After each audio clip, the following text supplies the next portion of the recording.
Now. Okay, we're live. Yeah. All right. Hey, everyone. Actually, before, just give me one sec here. Okay. Hey, everyone. So today I'm live with Gato Villano, a gentleman that I've had a pretty long-standing relationship with as far as online communications. And he's someone that's actually seems like a very intelligent person that, as well as I do, cares about personal liberty and individual responsibility.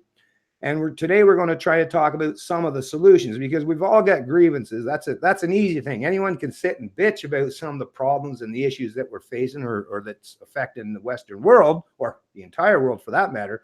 But then you have to conjure up and construct what are some ideas, what are some proposals, what are some potential solutions to get out from underneath the problems that we are currently existing or are currently experiencing. And at the end of the day, it's not that someone like Gato or myself, we're not central planners. So this isn't we're not writing a manifesto or a recipe. But at the very least, what I've always learned, what I've always understood my whole life, is if you educate and inform people and at least give them the pretense of understanding the objective world that surrounds them, then at least you've given them the tools, right? At the very least, you've given them the tools so that they can not just experience that world properly, but also find their own personal solutions in their own life. Because at the end of the day, either you have to have top-down authoritarianism as a central planning model to create solutions, or you can have grassroots individuals, and individuals are part of smaller groups. So you as an individual is part of a family, and that family is part of an extended family, and that extended family is probably part of a community, might be part of a province or a state or a country. So really a proper solution comes from not a top-down authoritarianism, but just with a lot of people from the grassroots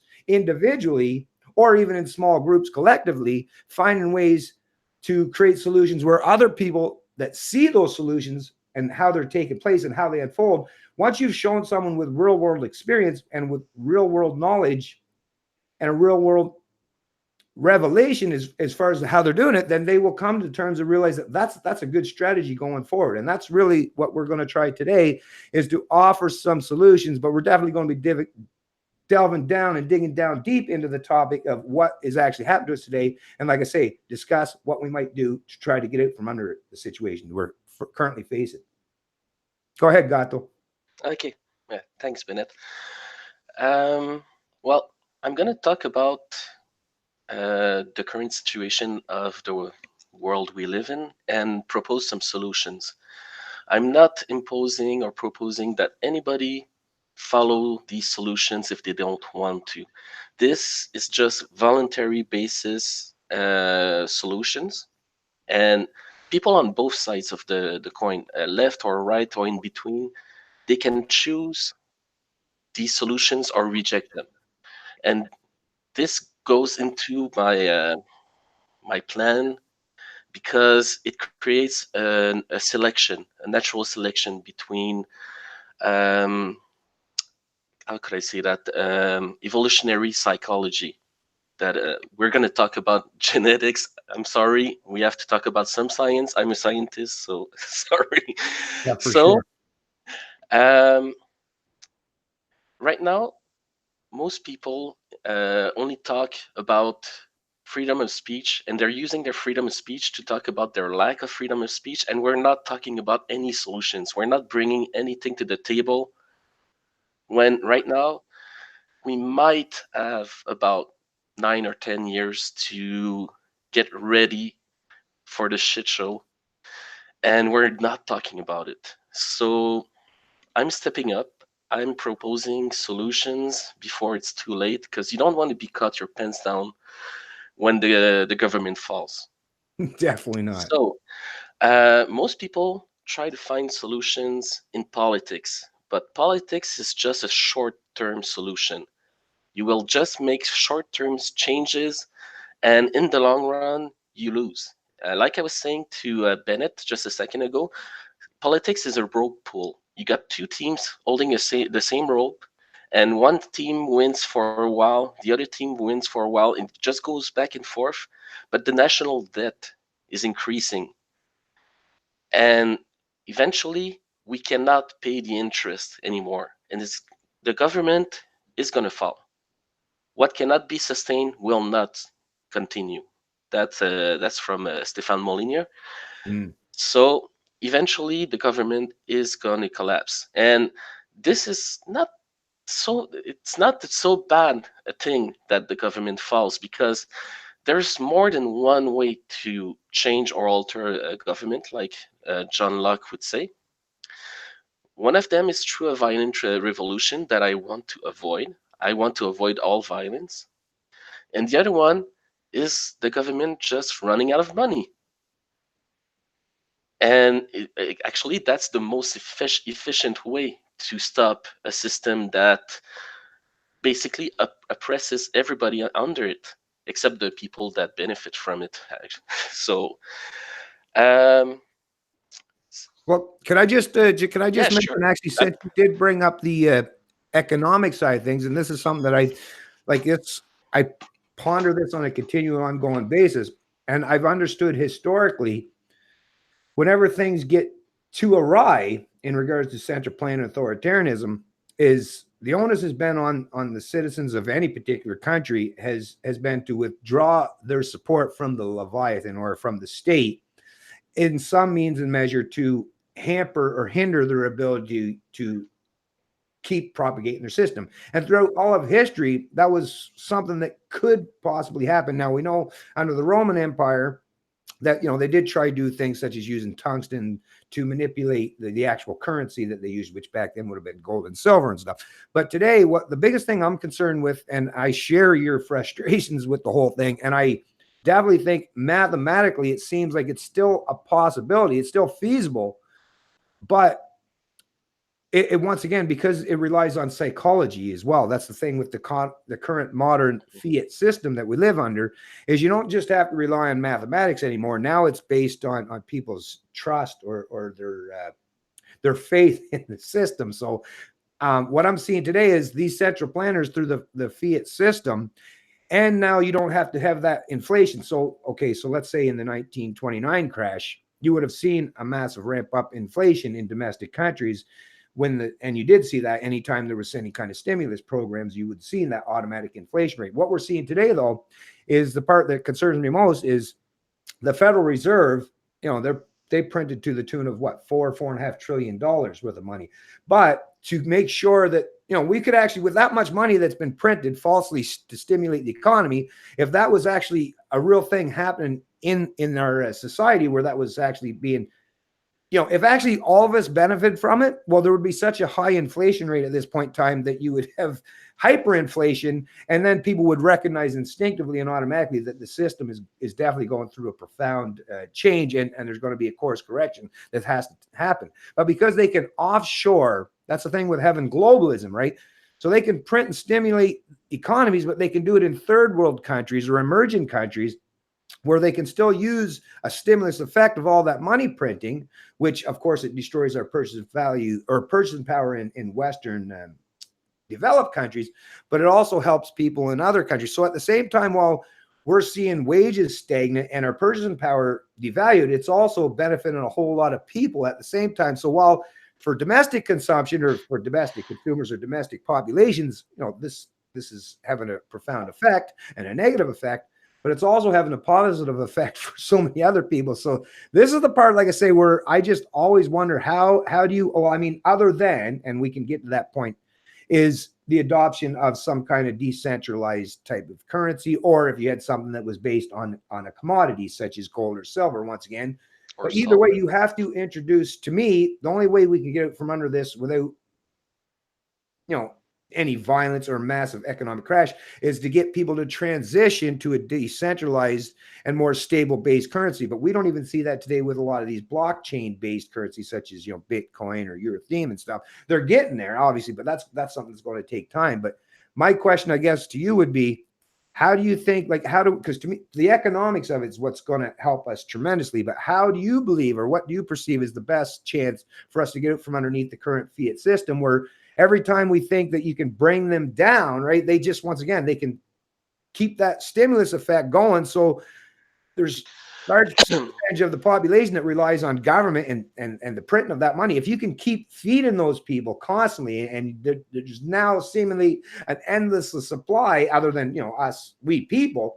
But that's the thing. Every time the people get frustrated and see that their purchasing power has been destroyed, well, then the central planners figured a way to redistribute that wealth from the public sector, or in some of these infrastructure programs that now caters to the populace and calls them to the point where, like, okay, they're not going to get frustrated anymore because you're feeding them some added income as a result of all that stimulus. So that puts them back into being more compliant and more complacent. So that to me, that's the biggest problem I see as far as the economic side of it, is how do we, in a fiat world, how do we actually hold these people to account to the point where they don't have the ability to constantly keep the system going by stimulating people every time they see that people are dropping below a particular part of the economic radar?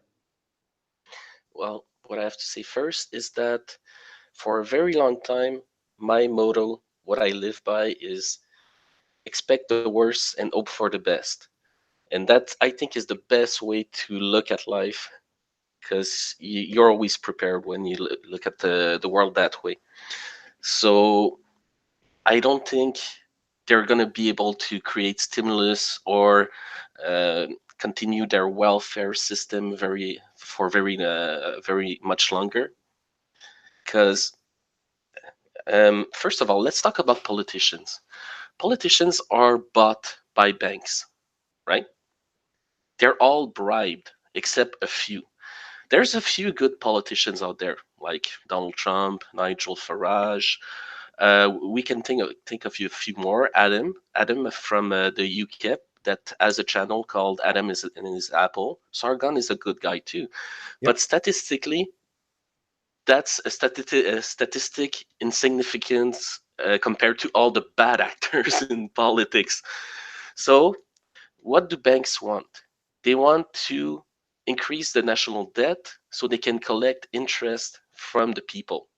And their goal is to create as much debt as we can pay debt without crashing the system. They want to collect all the money that you have, except what minimum you can use to survive. Except they made some very, very bad decisions by trying to reduce the population during the 60s with the sexual revolution. And then they tried to correct that with the migrations. And migration did not create the jobs they expected. And now there's a lot of movements that are just walking off the plantation. And they did not plan on that. They created an incentive to create that through the welfare system. But humans respond to incentives. So a lot of people jump on the welfare system. So, well, do you want to add something to that while I check my notes? yeah, go ahead. Well, that's what I mean. But the problem today, I guess, what I'm trying to delve down into. Well, you wanted to know about the currency, right? Well, that's the thing, because today with globalization and having all the, now before, how historically we could get out from underneath the thumb of central planners, it wasn't such a coordinated effort. Today what you're seeing is, whether it's the Bank of Japan, the Bank of Canada, the Federal Reserve, the European Central Bank, all these central banks, which that's the other thing. I mean, just to point out the sheer fact that a central bank it should never exist in any kind of free market capitalist society or any kind of free market system, because that's basically giving people the ability to literally not just affect psychology, because that's what interest rates and printing of currency, but it also devalues the purchasing power of, which is a direct result of your productive labor or your productive capacity or any intellectual endeavor that you undertake that created economic prosperity. Is when they can do this in a concerted and a coordinated effort.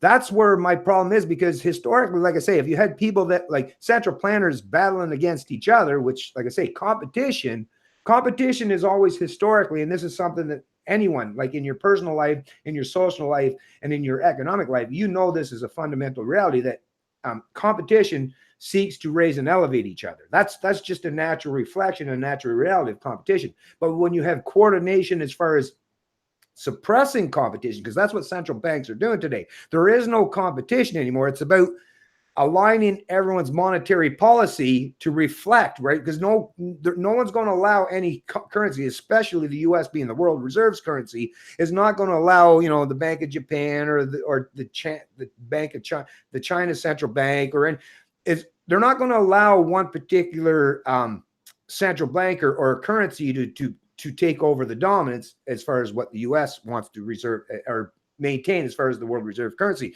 So basically what's happening today is it's a global effort by all these central planners to constantly, and we're seeing this, like I say, the central banks of all these countries are keeping, every time you see the devaluation of a particular currency, like the ECB, let's say they're printing, even now I believe they're printing to the tune of what, 65 or 75, or I think at one point they were like 85. So it was actually between 45 and 85 billion dollars a month that the ECB has been printing. But every time they do that, like I say, these central planners, they get to, whether it's the G7 or the G20 meetings, they all get together and they figure, okay, if one's becoming more dominant and they're seeing outflows of investment or people that are heading towards a particular currency, well, the other ones are going to find a way that they'll be able to lure, you know, investors and traders and all those people back in. So to me, like I say, it's a coordinated effort. And when you have a coordinated effort on people that have the ability to affect the purchasing power of our labor and our intellect, that's like, other than transitioning, like I say, to a completely different decentralized type of currency, which it's not an easy thing to adopt. It's good to conjure up the idea and construct that in your mind, but to actually make that a reality is, my question is, and my concern is, how do we get out from underneath a coordinated effort on a global scale? Okay. Well, I have to drop the biggest black pill ever on your subscriber base. Right on. If the West falls, there's no currency left. I need to explain how the shit show is gonna go down, because we all know how it's gonna go down. Europe is dead. There's no will of the European people to save Europe. Their borders are completely open. Their debt is through the roof. Their banks have been announcing that they're going to go bankrupt since 2016. The Deutsche Bank announced that in 2016, and that's the biggest bank in Europe. And there's many movements in Europe that are planning to make a civil war if they realize that the democratic system is not going to work for them anymore. I think they're holding back until they see that nobody really is listening to the people, and then they'll just take over. So Europe, forget that. That's dead. Let's talk about Canada and the US. Okay? If there's a civil war in the US, the Canadian economy, we depend about 70 to 80% of our economy depends on trade with the US. If this US goes into a civil war, the Canadian economy is dead. We cannot pay the interest of our debt if we lose 80% of our economy, right? We're just going to get more debt to pay for the interest that we already have, and it's going to go down really fast. So I'm going to say why I believe that in about 10 years, the system might just fall. I don't want to be like AOC and say, oh, the world's going to end in 12 years. Well, I have to say something like that, but I'm going to base it on facts. Okay? If you look at American politics for over a few hundred years, there is a constant trend between a dichotomy, two parties. One party does 2 terms, then the other party does 2 terms, and it goes back and forth like that. There's only been a few examples in history when that cycle did not work. There was Nixon when he was impeached. There was the Civil War where Lincoln stayed, I believe, a few years more. And there was FDR during the Second World War. So unless there's a war, there's this back and forth between 2 parties. So during the next election in 2020, the Democrats are just wasting their money because Trump is going to get reelected. We can see that throughout history, there's always 2 terms per president. And that means that in 5 years, the Republicans are wasting their money during that election because they're going to lose.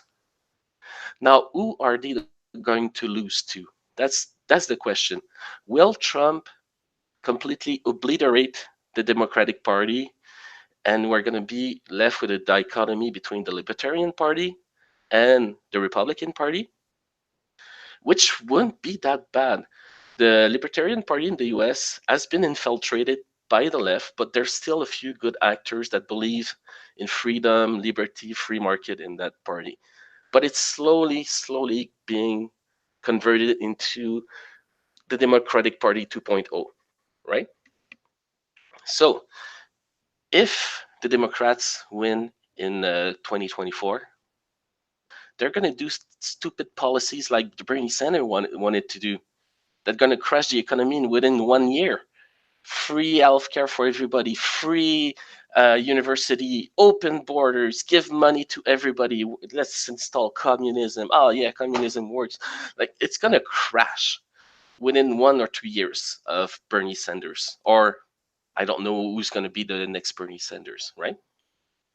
So if there's a Democratic Party in 2024, we can expect that the Republicans are not going to let the Democrats take away their guns. They're not going to allow the Democrats to take away all their rights. They're going to fight. Republicans are like that, right? Do you agree? Yeah. Yeah. I'm just, well, I just, do you mind if I just give a little response here real quick? Yeah. I'm going to continue my black pill after that. Well, I just when you're talking about, because I just keep thinking about when you talk about this. I mean, it sounds like I say, and like I said, I've run this scenario through my mind so many times.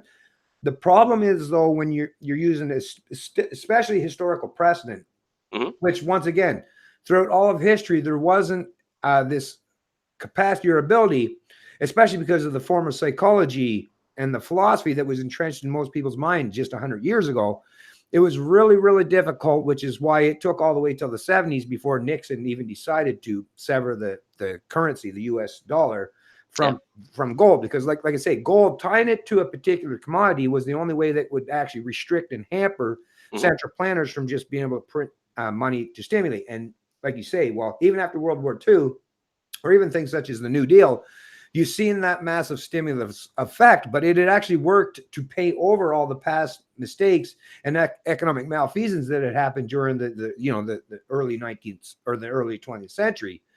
And this is the problem I'm seeing today: is you get a whole portion or large substantial portions of the populations in Western democracies today, you get them kind of starving and salivating and chomping at the bit.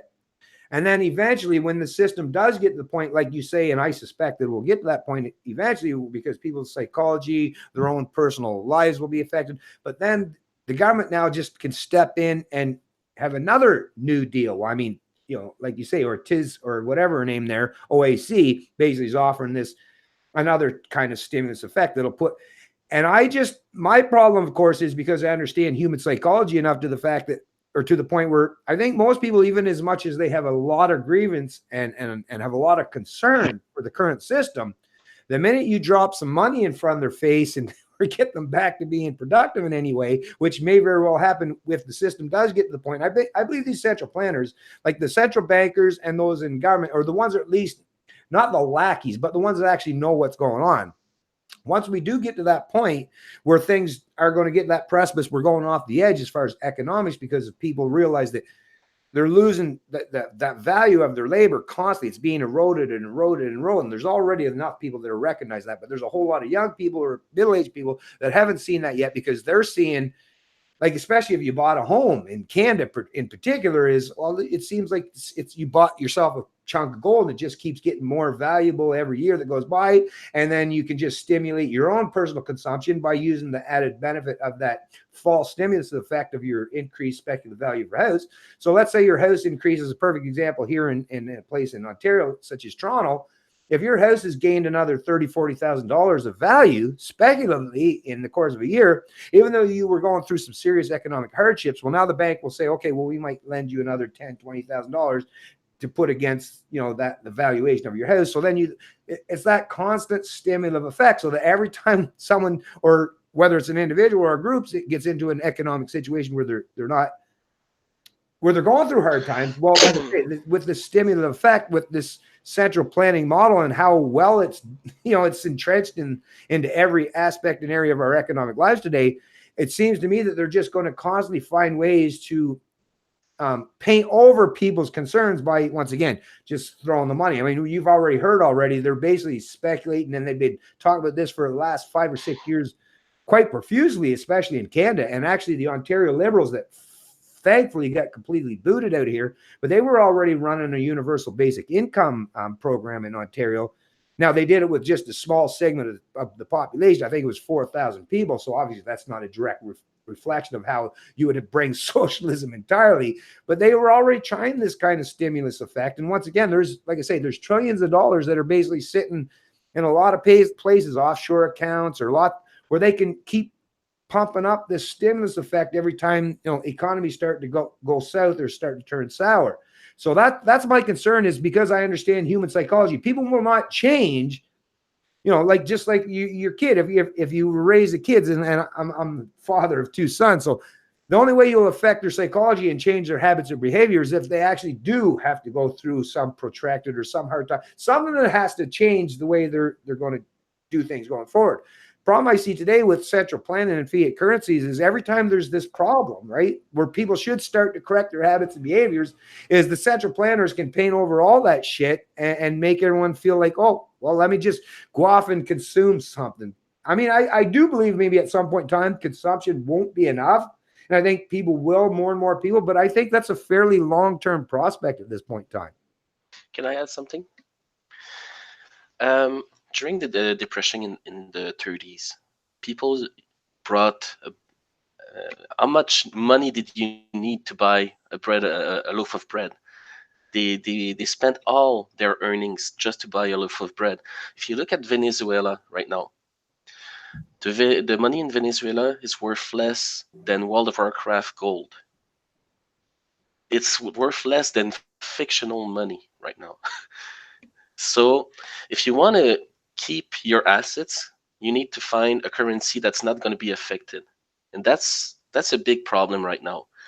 Because if you look at Asia, if you look at Europe, you look at Africa, you look at North America and South America too, there's no more stability right now. So you have to change your money into something physical that you can hold, right? You could use gold. Gold works. You can store gold somewhere, and when the system rebuilds itself, you're going to have some money left. The other thing that you can do is do what the farmers did during the Great Depression. All their assets were into things that they could use to produce stuff. Like when they had money, they bought a tractor, they bought more land, they made a infrastructure to produce more vegetables or livestock or stuff like that. And people will always need to eat. People will always need energy. People will, so your assets are safe if you have this infrastructure that you bought, but you need to defend it too. So I wanted to talk about the demographic decline that we have right now in the world, because this show is going to be called Baby War. This is a numbers game. It's not a money game. It's a numbers game. In the end, the globalists want to reduce the global population to about 1 billion people. That's what they announced somewhere in the 70s or something like that. They want to reduce the population to a number that they can control. They're really obsessed with creating artificial intelligence because they can control artificial intelligence. People riot. People, if they're too oppressed, they're going to stand up to their masters. Machines don't do that. So until they can replace us by robots, they need us. But they don't want to deal with 7.6 or 8 billion people. So if you look at what's going on in the world right now, we see that there's all the factors that lead to a demographic decline are happening right now.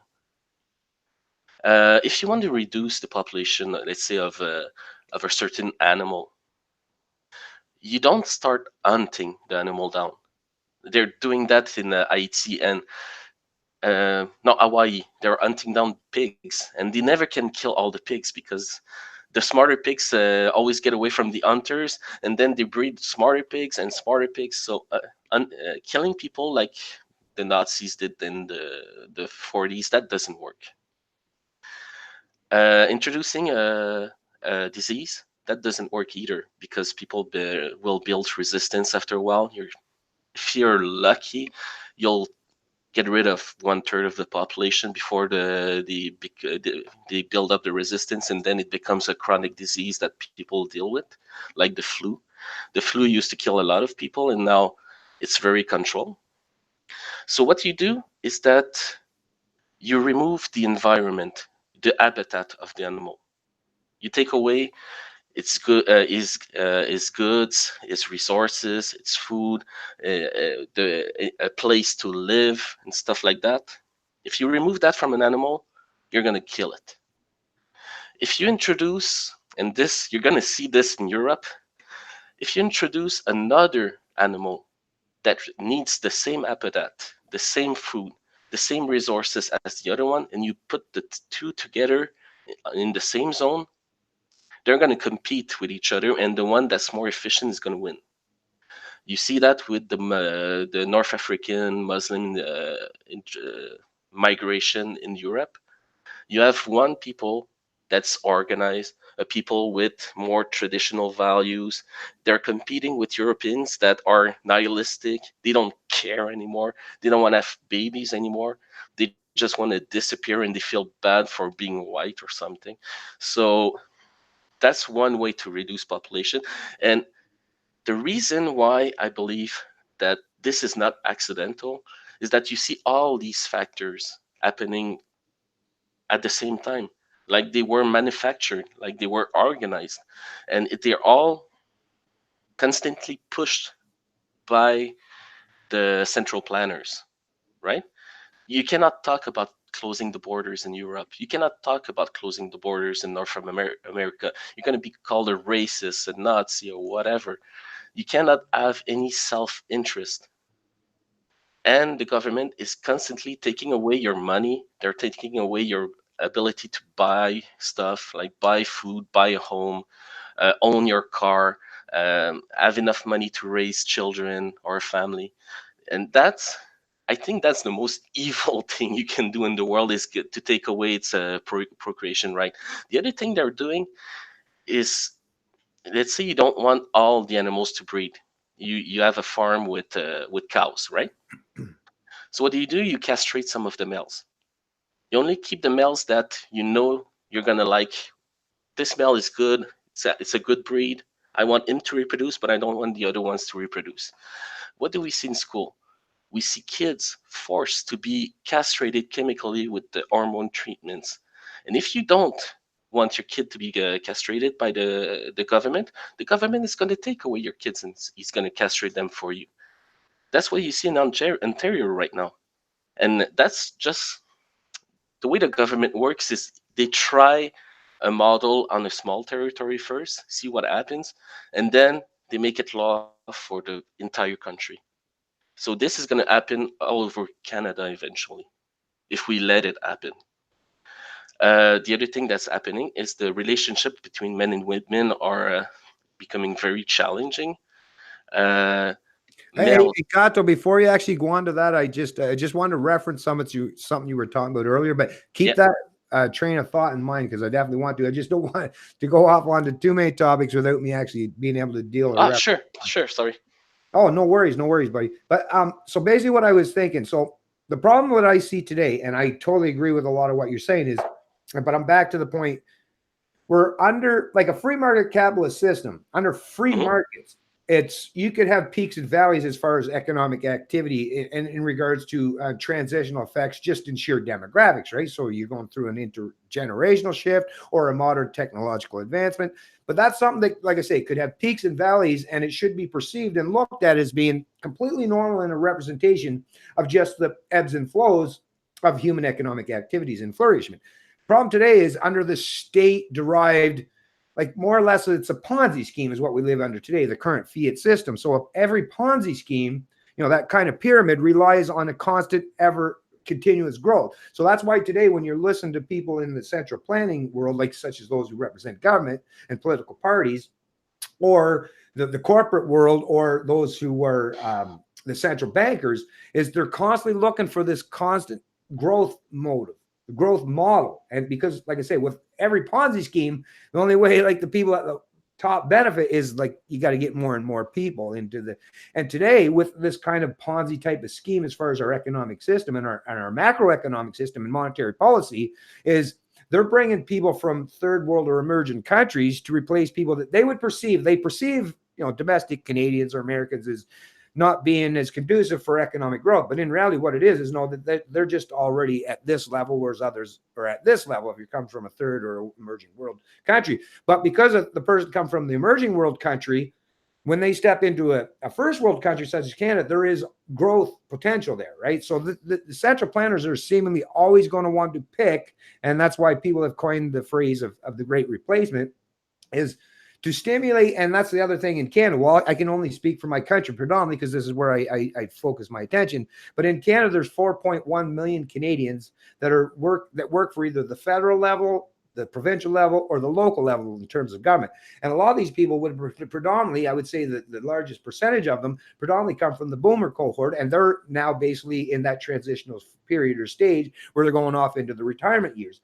How are you going to keep them? And because all their defined benefits, like their pensions, are based on adjusted for inflation, right? So no matter how much the economy grows as far as the inflation rate or the devaluation of our purchase power of our dollar, everyone that works for government, when they go off into retirement years, because their pension, their benefit package is based on being adjusted continually and annually, adjusted for inflation, they need that constant stimulus to sustain this, like I say, this Ponzi scheme.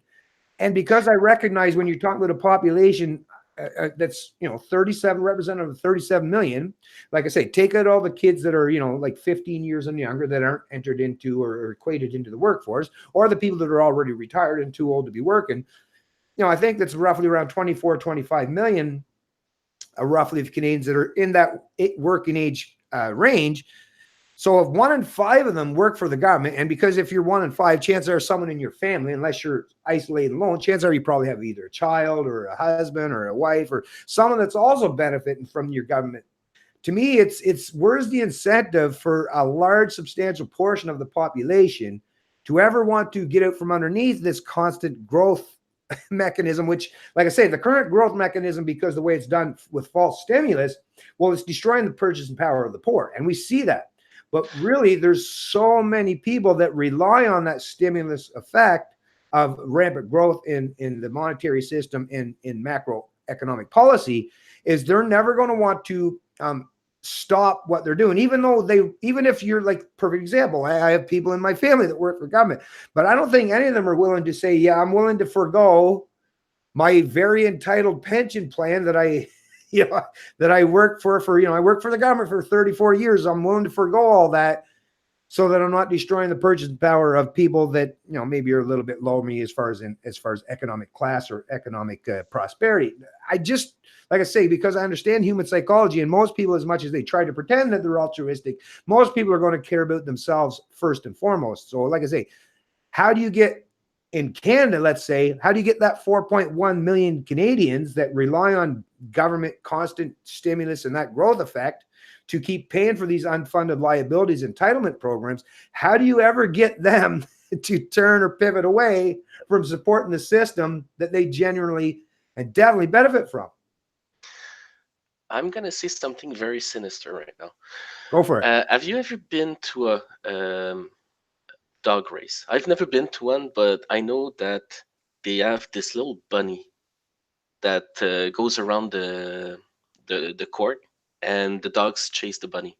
Yeah, I've seen that, actually. Yeah, the bunny's on like something. Yeah, I've seen that. That's pretty cool, actually. They never ever catch the bunny, because if they run faster, the bunny goes faster. Humans respond to an incentive.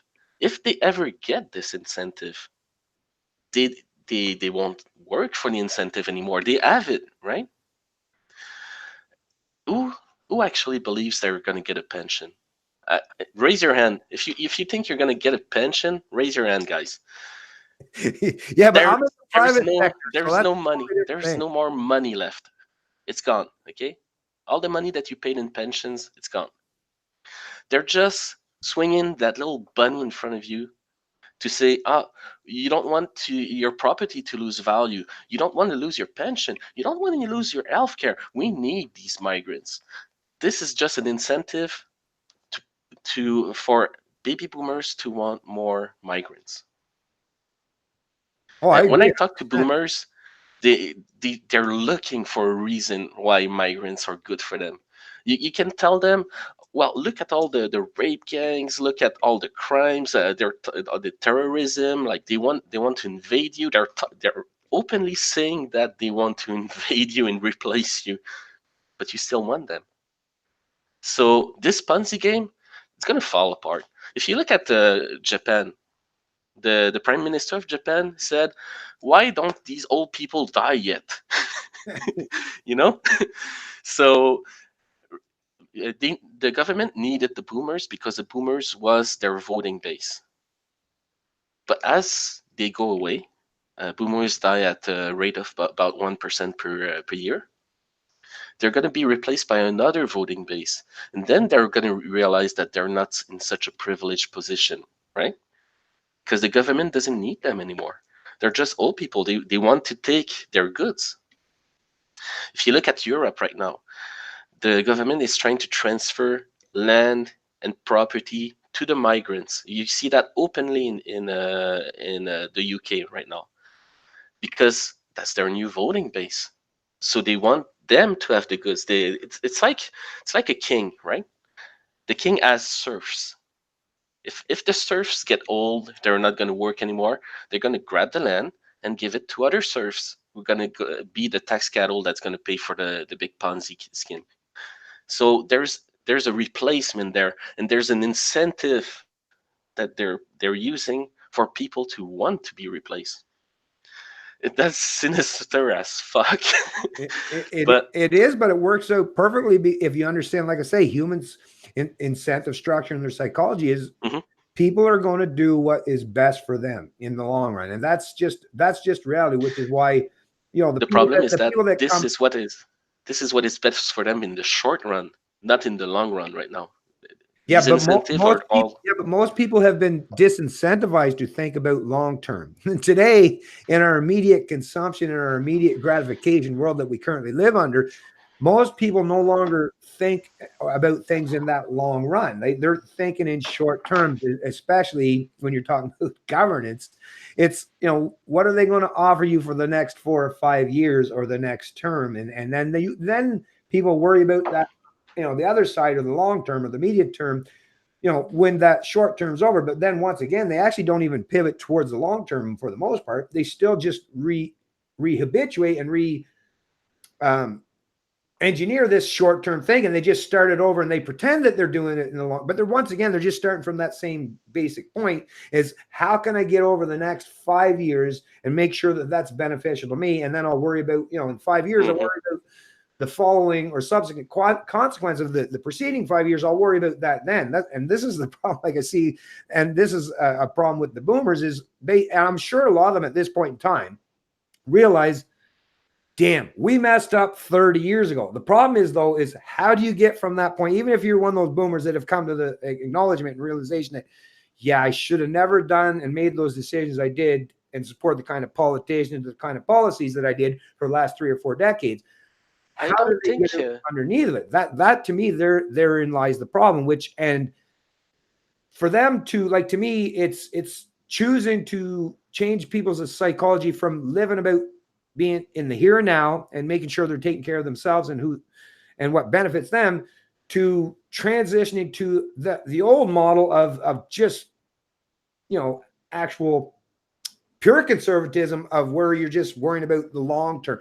I just don't know how you get that psychology. Well, the only way that I've ever understood, as far as humans' behavior and habits go, the only way you actually affect that in a manner that could get to that point is they have to go something severe. But like I say, because today there isn't this pretense or there isn't this ability, because they could just, well, because the domestic population, like I say, so Gen X and millennials, if they're not providing enough productive wealth and income or growth in GDP, well, they're just bringing influxes of immigrants to supplement, make up the difference. And that's the other problem with the baby boomer cohort, is they come as a result of their parents, which were, the greatest generation, and they were trying to make up the difference of all the people that died in the world war. So the baby boom, so you had on average, I believe it was 4.8 or roughly five children per family at that particular time. Whereas today you're talking about not even replacement values, about 1.8, 1.9.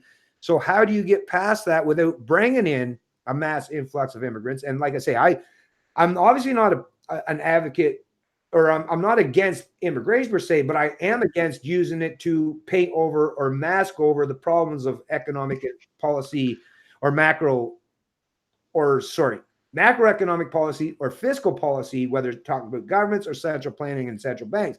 If you can find out ways to bring people to your country to paint over some of those problems in the past, which they're seeing today, is how do you get the proper incentive structure? That's the thing that I constantly run through my mind, is how do we get the people, the 4.1 million Canadians, which we desperately need? If we're going to change the culture of this country, they have to change their psychology, and they have to change the effects of that psychology so that they're not benefiting themselves. So how do you get people that are now willing to, unless you put them in some kind of religious state, right? Which is maybe why it's not going to work. Pivot towards believing in God and altruism and all that. I mean, that's the only thing that I could ever perceive that people will actually change and affect their psychology, where they'll cause harm to themselves in the here and now, for some pretense that they're going to benefit, the greater society or their future successive generations in the future. But once again, like I say, the incentive structure doesn't seem to be there to make that flourish or make that happen. I need to break down a lot of points that you brought up right now, because there's a lot of stuff. Sorry about that, Gato. But like I say, I'm just this is just no. But you went all over the place, and we need to break some stuff down. Okay. Yeah. Okay. First of all, let's talk about nationalism, right? You talked about nationalism on your platform a few times. If there's one thing that is a stupid reason to die, is nationalism. If you look at Canada, let's just look at Canada. Canada used to be called New France because it was colonized by France. And then the British came, and they had this little war. And then the war ended, and Canada became British and French. It became a dual culture mix between French and English. And then the Italians and the Irish came, right? And the Jews. And people were like, oh, these people they're not like us. They're strangers, they're aliens, we don't want them. But eventually, they started breeding with them, they started trading with them, and then they became Canadians. And then the Irish came. And the Irish, people didn't like them. They were considered like rats or something like that for a while.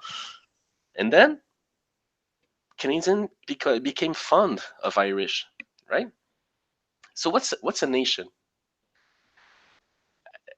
Every time you're going to get a new population within your borders, they're going to be considered aliens for a while. And then when you have a common history, when you went through a couple of things in history with that population, you interacted with them, you traded with them, you breed with them, they become part of your nation. And this is going to constantly mutate over time, the definition of what your country is. If you look at Europe, when we had New France, we looked at France as the homeland. But today, we have nothing in common with France. We got more in common with the Chinese that live next door than the people in France, because we have a common history with that Chinese next door, right? Second thing I want to talk is ethnicity. There is this really stupid narrative right now about an ethno-state.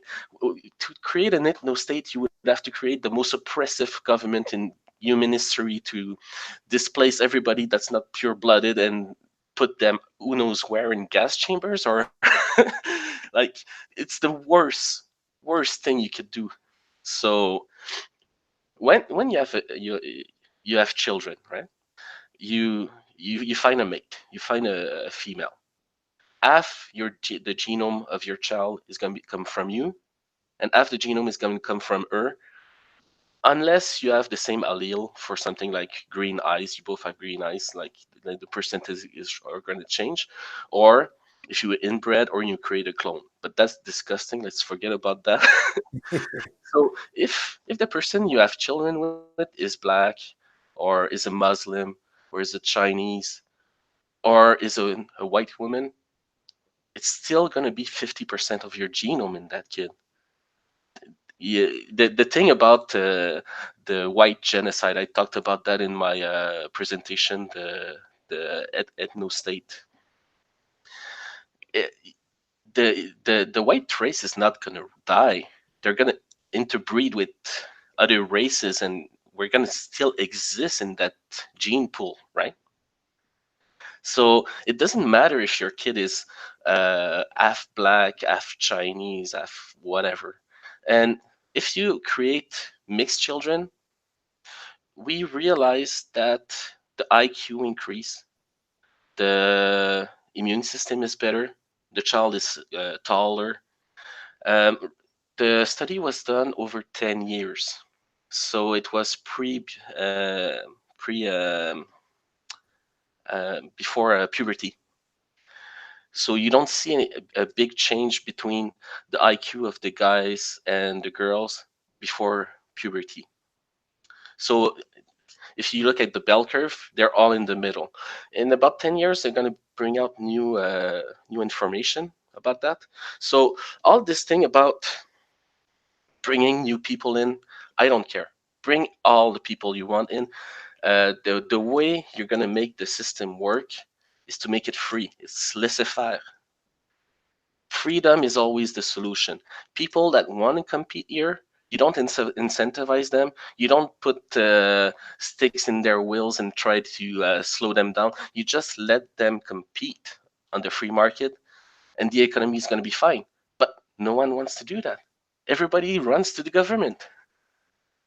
And that's bullshit.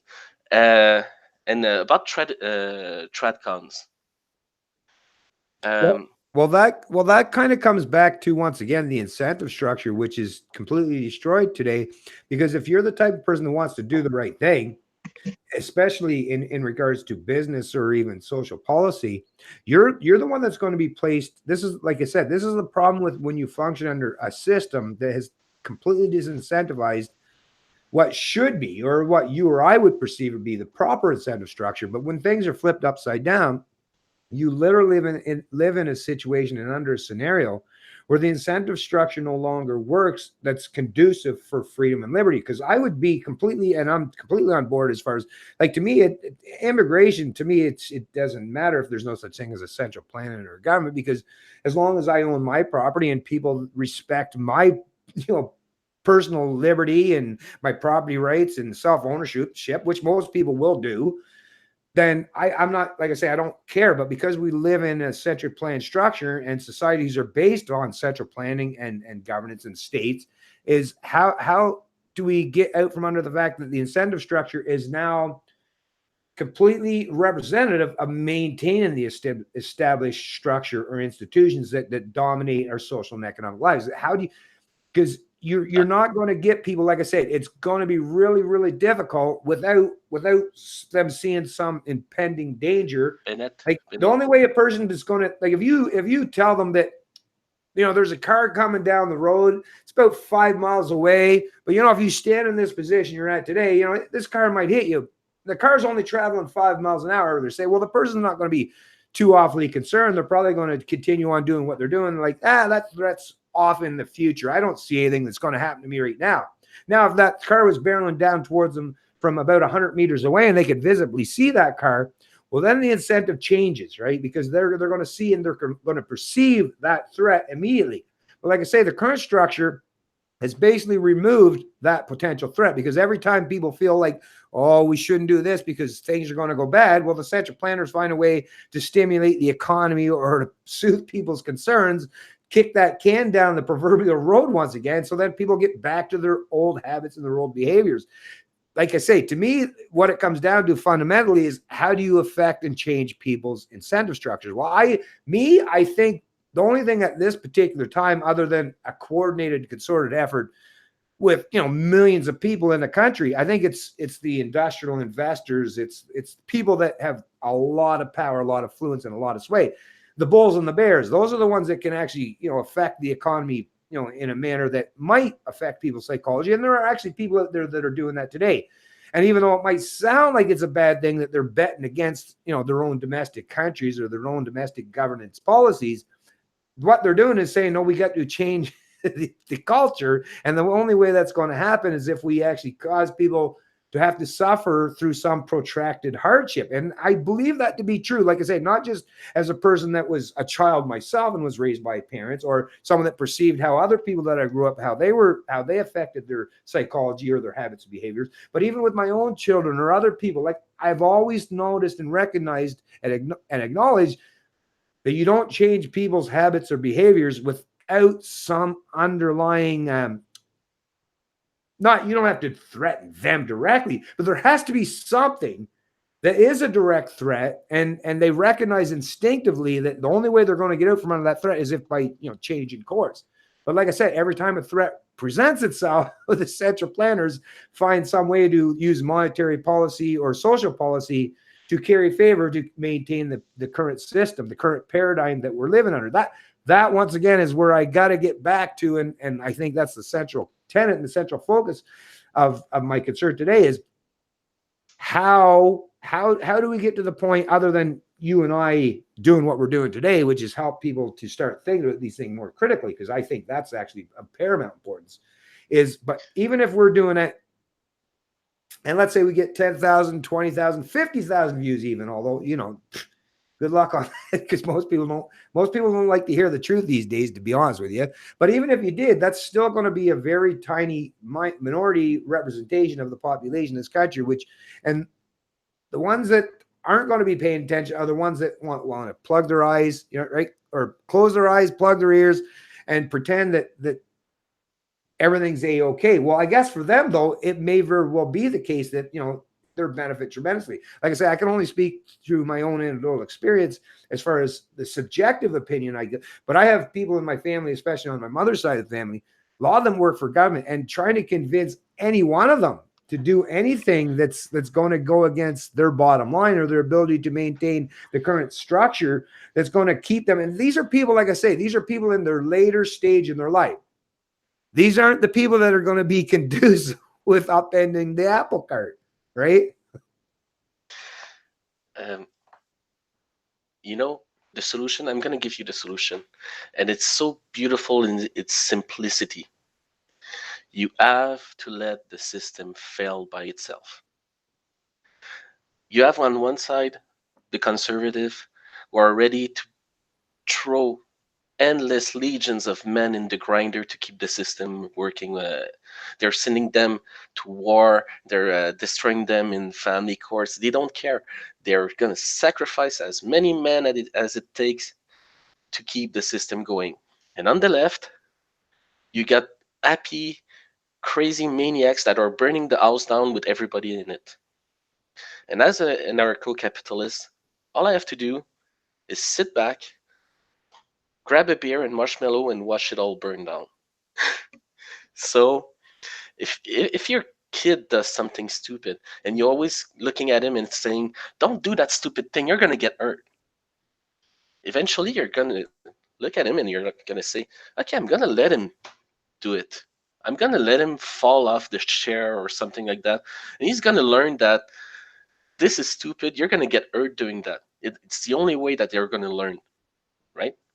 That's true, but now the government has constantly, every time they're going to fall, the government has made it so that there's this big giant pillow or cushion underneath. Yeah, but that pillow won't always be there. When the money runs out, there's no more pillow, right? And as for traditionalism, if somebody that keeps on doing the same thing, expecting a different result, is insane. That's the definition of insanity. Mm-hmm. The reasons why the traditional way of things went away is that because people don't want it.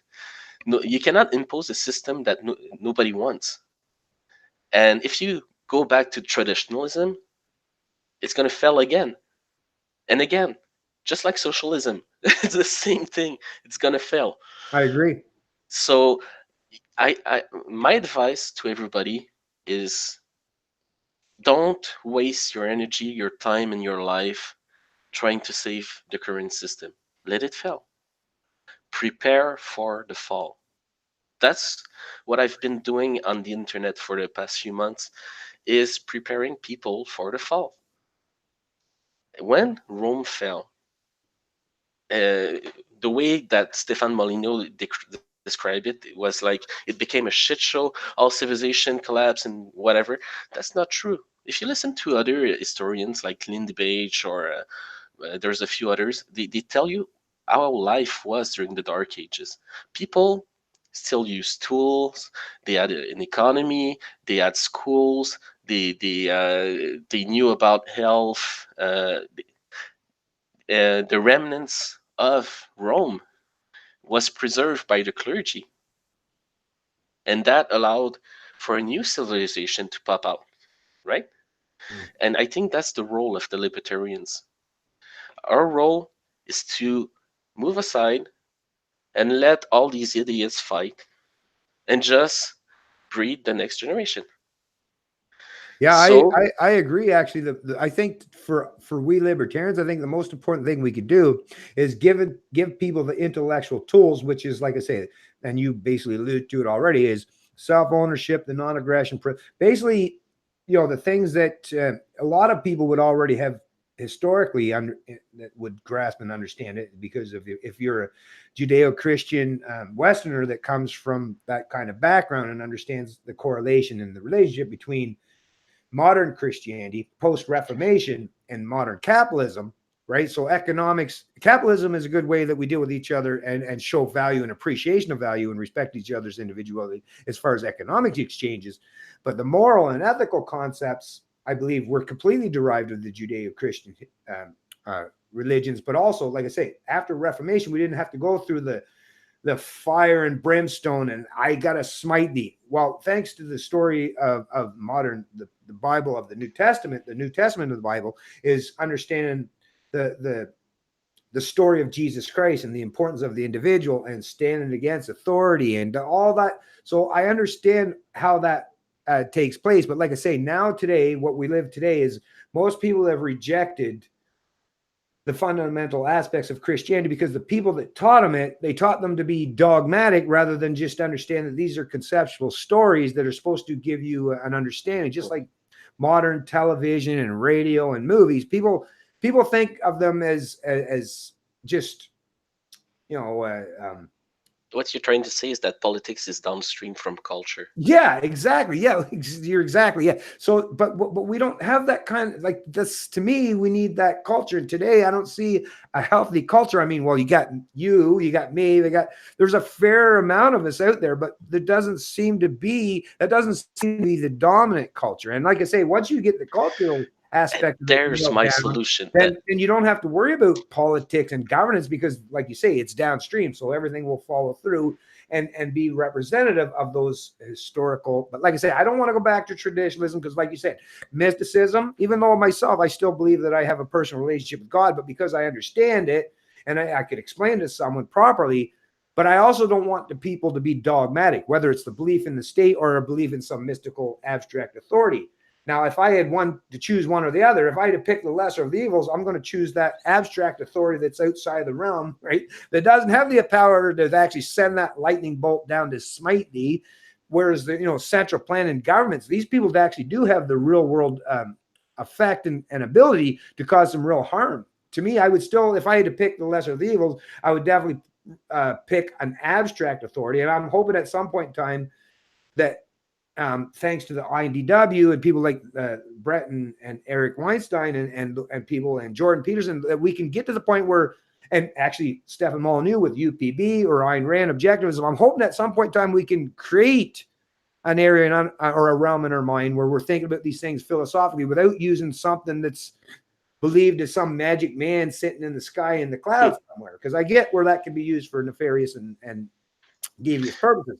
But I also understand that government can be used for the same reason. The only problem that I see is until we've entrenched, like you can't throw out the baby with the bathwater, is why today I'm finding myself even resorting back, and you're seeing this, I think, from a lot of people today that put a lot of intellectual thought, is I'm starting to resort back to, more of my belief in the conceptual belief in God, because once again, that's an abstract that's not nearly the threat as putting my faith in human beings, fallible human beings. But like I say, until we get to that point where we can transition, this is the thing. We're in the transitional point. I believe we right now are going through, and I've coined this phrase, you probably know this already, is the intellectual era or evolutionary 2.0. Is we're at that stage. We're in the middle of it now, so no one's going to understand how it's going to unfold until you're looking back with the eye of someone that's living 100 years in the future. But until we transition past that point, I really believe that people have to have some staple that they use as not just to observe their objective universe, but to perceive of what's moral and what's ethical. And I still believe at this point in time, until we've transitioned past that point, which once again, I say this all the time, Nietzsche recognized himself, is we can't throw out the concept of God until we've graded and grounded ourselves in a scientific endeavor that's as simple as 2 + 2 is 4, but in the realm of ethics and morality.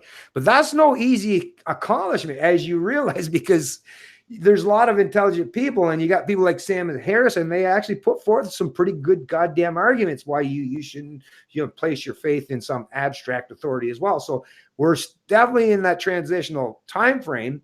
My problem is until we have overcome that hurdle or got to the next evolutionary step as far as human intellect and our development is what it means to be a free human being, is how we get that point without allowing those that are now our thought leaders and our central planners from having so much dominance. Because like I say, as much as I like to talk about the concept of God and getting your religious or your morality or your ethics from like that abstract authority, I also don't want to tell people to believe in an abstract authority, because I've seen how many times in the history that's been used for nefarious purposes. Then I think, well, okay, we could use Ayn Rand's objectivism, which is very, very good. I think she did a great job on that, and combine that with UPB as far as Stephen Molyneux. But then I think, okay, but what about someone, like I say, I'm always thinking about the long term and the medium term as well.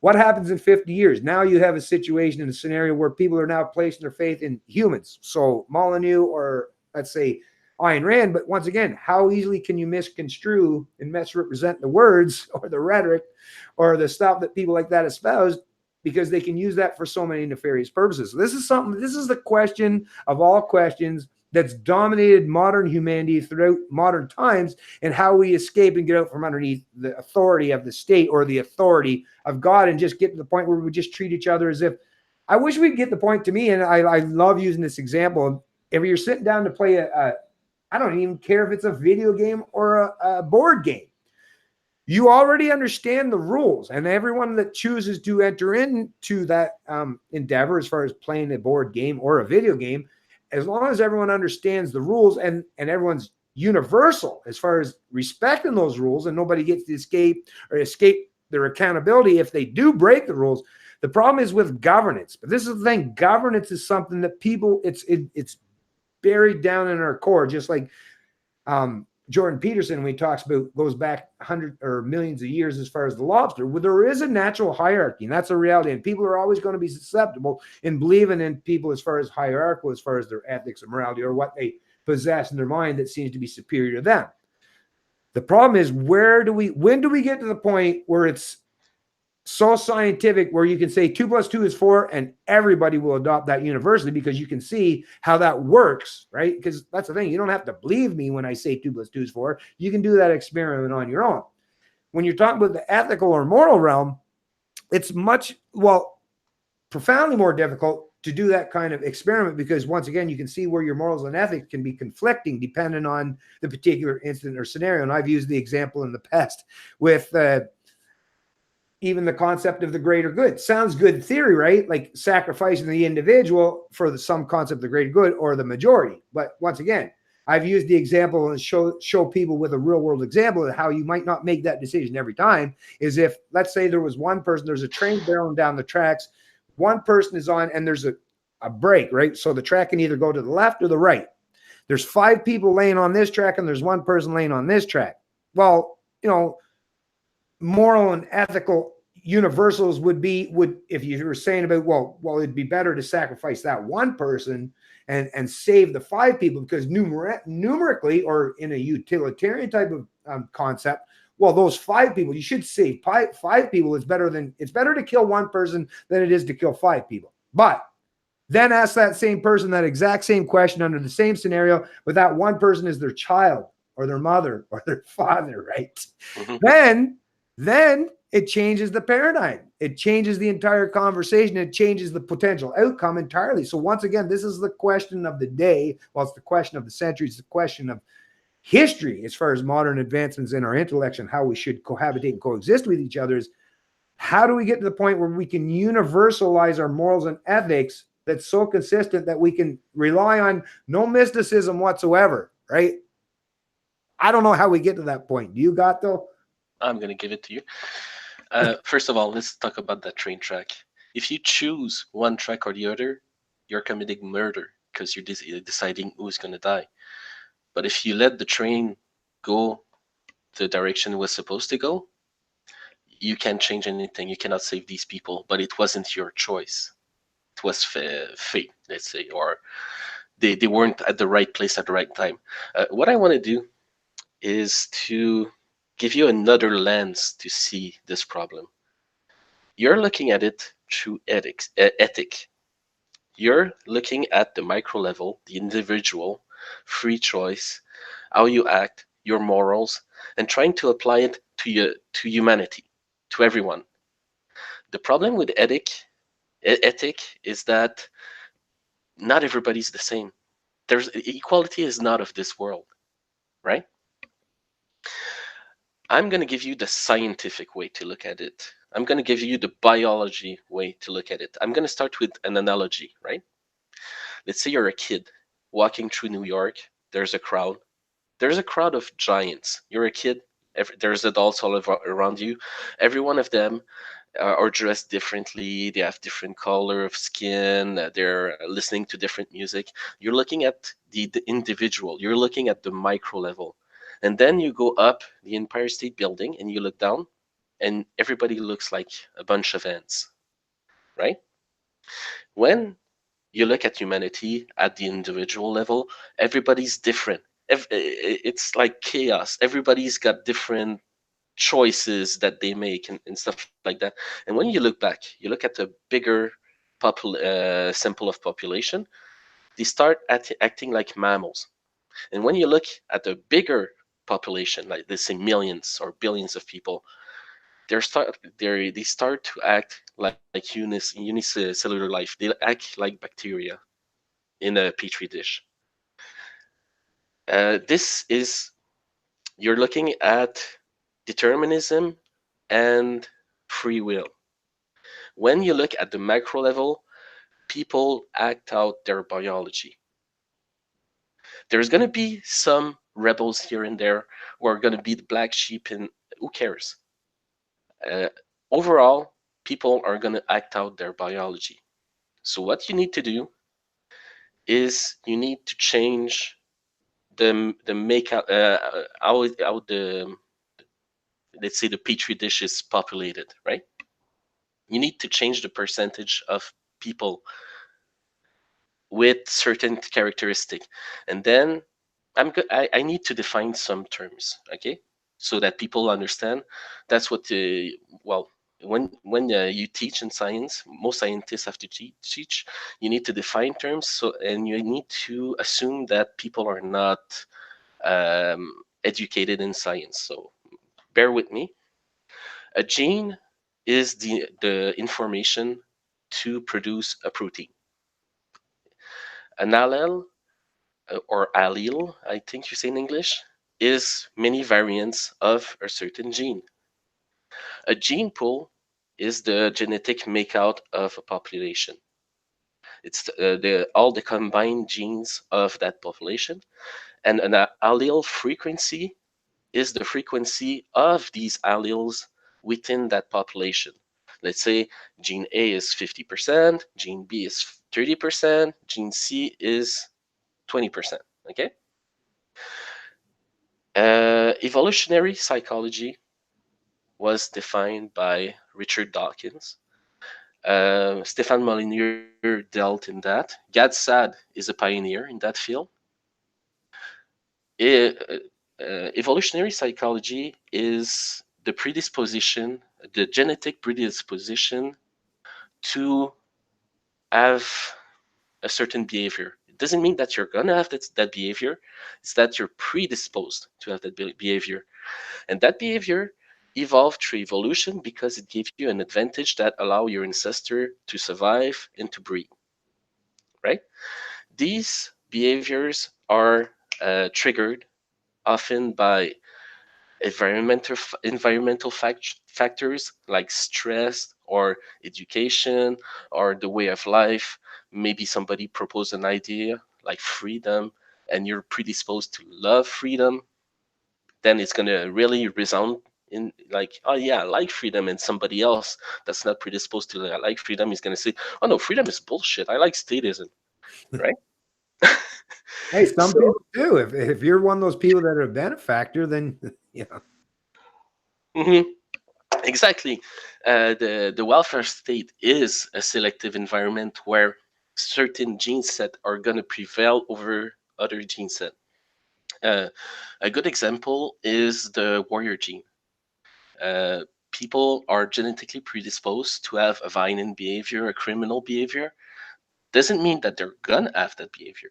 But if they're abused as a child, there's something called epigenetics. There's a selection, a reorganize. The genes get reorganized and they get activated, and this person will statistically be more inclined to do crimes. So, how do you change the way people act out? You let them act the way they're predisposed to act. If the government is going to fail and there's going to be a shit show and everybody's going to fight, you take the people that are not predisposed to fight, people that hate war. They don't like it. They want peace. You take these people, you put them aside, and you increase their chances of surviving. Because there's two ways to change the makeup of a population. One of them is very coercive, is that you eliminate all the other other gene set. That's bad. We don't want that. The other way is that you give a little helping hand to one of them, and naturally, he's gonna uh, there's going to be more of those. Just like if you do a lactobacteria fermentation, you're creating the right environment for lactobacteria. There might be some yeast that's going to appear in your fermentation, but the lactobacteria has an advantage, so it's going to multiply faster. The same thing happened in Europe. Uh, about 254 years ago, but let's get into that. Um, where was I going? In one of your podcasts, you were talking about being less of a Neanderthal, right? Be more an What was that individual. story? Uh, just a few weeks ago, you said be less of a Neanderthal, be more an individualist. I'm going to correct you on that. Okay, go for it. Okay, Stefan Molyneux and other people believe that you need to have a certain IQ to be free, to have a free society. That's not what we see in the world. If you look at Asia, they're one standard deviation over whites. Okay, every government in Asia is a dictatorship, and most of them are communists. Mm. It's not just one country, one fluke. No, it's all of them. They're all totalitarian regimes. If you look at Jews that are have an higher IQ than Europeans, they live under a very oppressive religious system. They're very I could say fascist. Like you're all supposed to sacrifice for the collective, and you're supposed to live abandon your individuality for the collective. So that was a nice attempt of Stéphane Molyneux to say that we need to increase the IQ of the people to make them more free, but that's not what we see in the world. You know what? You're absolutely correct in that. And actually, thanks for you to point that out. This is what I love about having conversations with lots of different people is, yeah. And as you're even mentioning it, I'm running that through my cranium. Makes total sense. Actually, the only pushback I would offer would be obviously people that, you know, are on the lower intellectual side of development. Is I get it, because they would be more conducive with understanding the natural observable universe and reacting more properly. I think actually would make them much more ethical, and their incentive structure, I think, is much more beneficial than, like you say, these intellectual types that think that they can construct things, right? Mhm. I totally get where you're going with that there. And actually, yeah, you're seeing that in some of those Asian countries or these places that people have a higher developed mind as far as their IQ. And I get that because, yes, you've created an intelligent culture, but they also can use that intelligence, well, just like a gun, right? And you can use that intelligence for good or you can use it for bad. So I totally get what you're saying there. Actually, yeah, these people might be using their advanced or developed IQs to manipulate the masses much more readily and make the masses much more susceptible because of their perceived, you know, intellectual knowledge or higher understanding as in regards to the plebs or the knuckle draggers but yeah, actually I believe you might be right there, because a lot of the people that would maybe be less developed in their intellect, as far as how we measure that in regards to like in the modern IQ test, yes, they would be probably actually much more easily adoptable or adaptable to things like such as libertarianism, because libertarianism at the core is very simple concepts that I think every one of us understood from the time we were about 5 or 6 years old. Is don't hit, don't steal, don't take other people's, real simple concepts. So yes, I guess that's where you're right, and thank you for pointing that out. Is yes, and I don't think I actually meant that, but you know, when you get on your tear and like I say, I'm not an intellect in the manner that I'm so good with my words that I don't make mistakes. But thanks for pointing that out, because yeah, you're right. Yeah, it's not to suggest that we all have to be on like some higher intellectual level, because like you say, you can use that for good or bad. But I guess the only thing I was trying to get at the time is just not to be susceptible to be conformist, right? Because that's another thing. If you're lower on that intellectual scale, is if you feel that you have that inferior aspect or complex in your mind, where you know that you lack the knowledge, then it's much more easily, or you're much more susceptible to obey or abide by someone that you perceive to be your intellectual authority. So, but 100% Gato, thank you for saying that, because that's actually something I'm going to think about a lot more even after this conversation. Because yeah, I've even noticed that in my own personal subjective and anecdotal experience in life is, yeah, it's not the people that would be on the lower end of the intellectual scale as far as what you would measure in terms of IQ that I'm actually necessarily concerned with. Actually, to be honest with you, the people that are the ones that I think I would be most concerned with are ones that have a very advanced and developed IQ. So thanks for pointing that out, Gato. What I want to point out is that when your selection method is too broad, you might end up with more than one phenotype in the results. So IQ may not be related to freedom.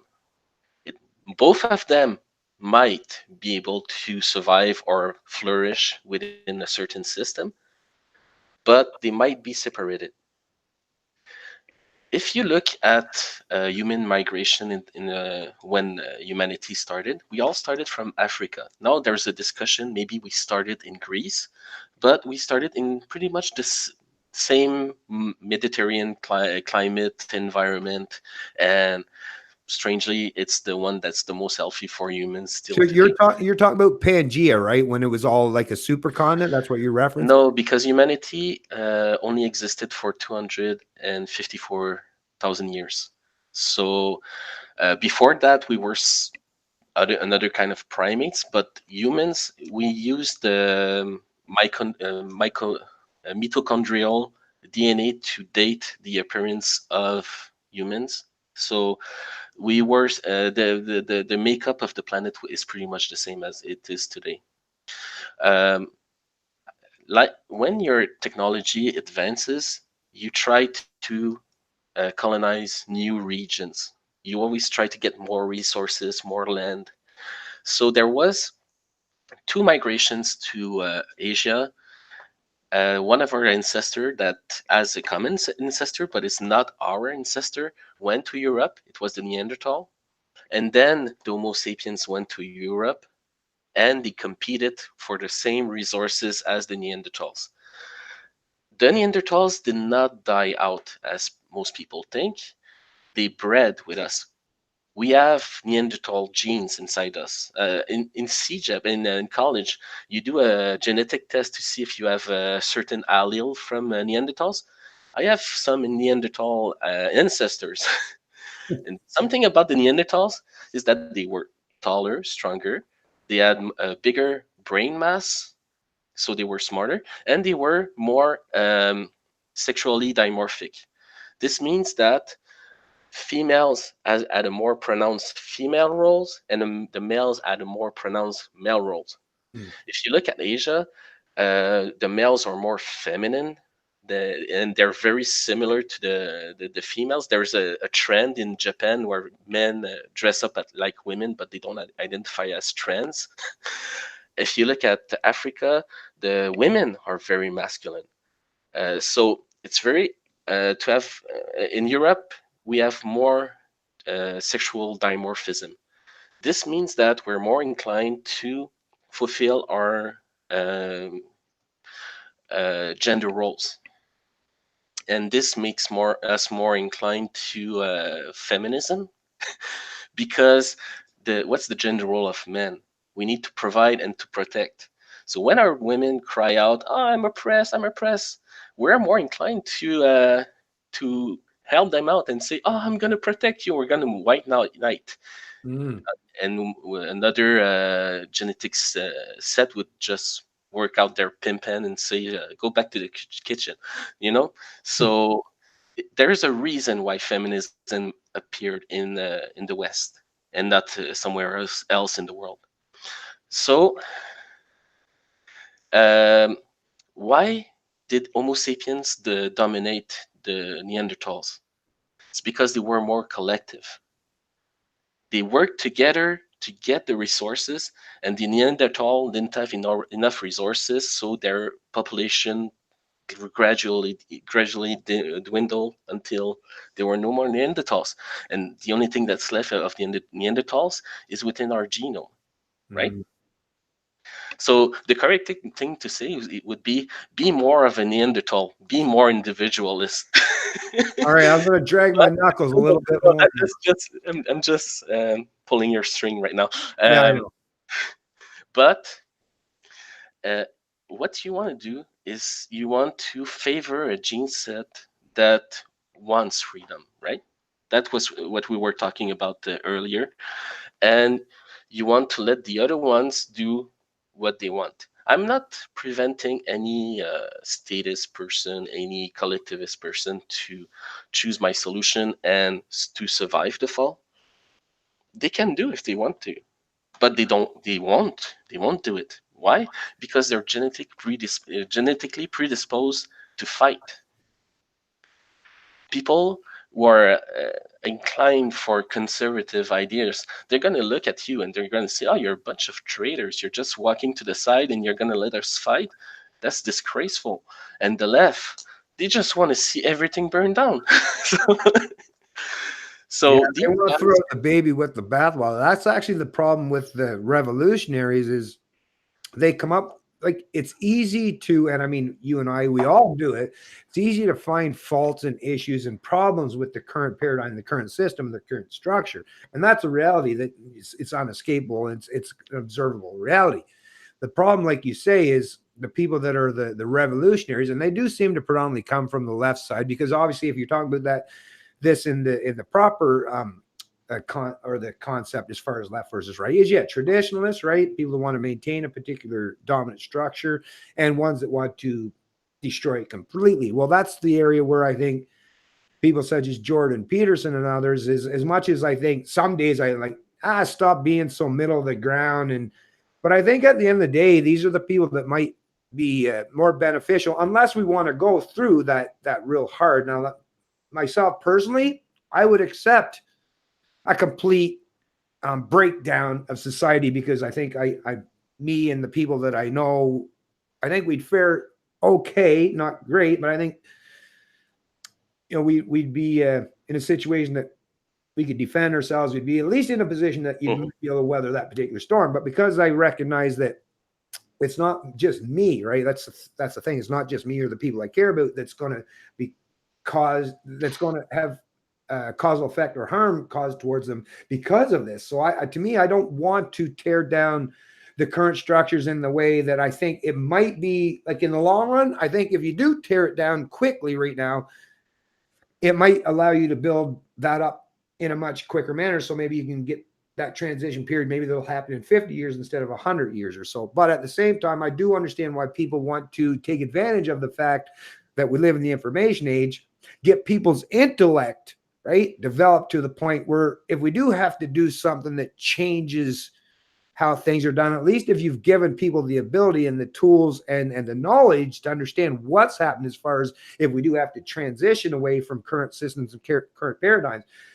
I understand the reason why, and that's why I take advantage, and I'm sure you do as well, is now that we live in the age of information age, and it is like Gutenberg press on steroids, as I call it, is I want to take advantage of getting as many people as humanly possible, at least thinking critically about these issues, whether they agree with me or disagree or whatever. So at least if there's something that happens in the future, like I say, people will understand, you know, what best ways they have and what best tools they have intellectually or even from their physical prowess to take care of not just themselves, but the people they care about, or the people that they want to be the protectors of, so that you can get through that transitional period without having to go into a protracted war. Because I think actually modern wars today, because there is enough knowledge and because our culture through movies and television and radio and music, I think even psychology of the young people understand how terrible or how detrimental it would be to try to go through some kind of big protracted war to change, like a revolution as far as civil conflict or global conflict.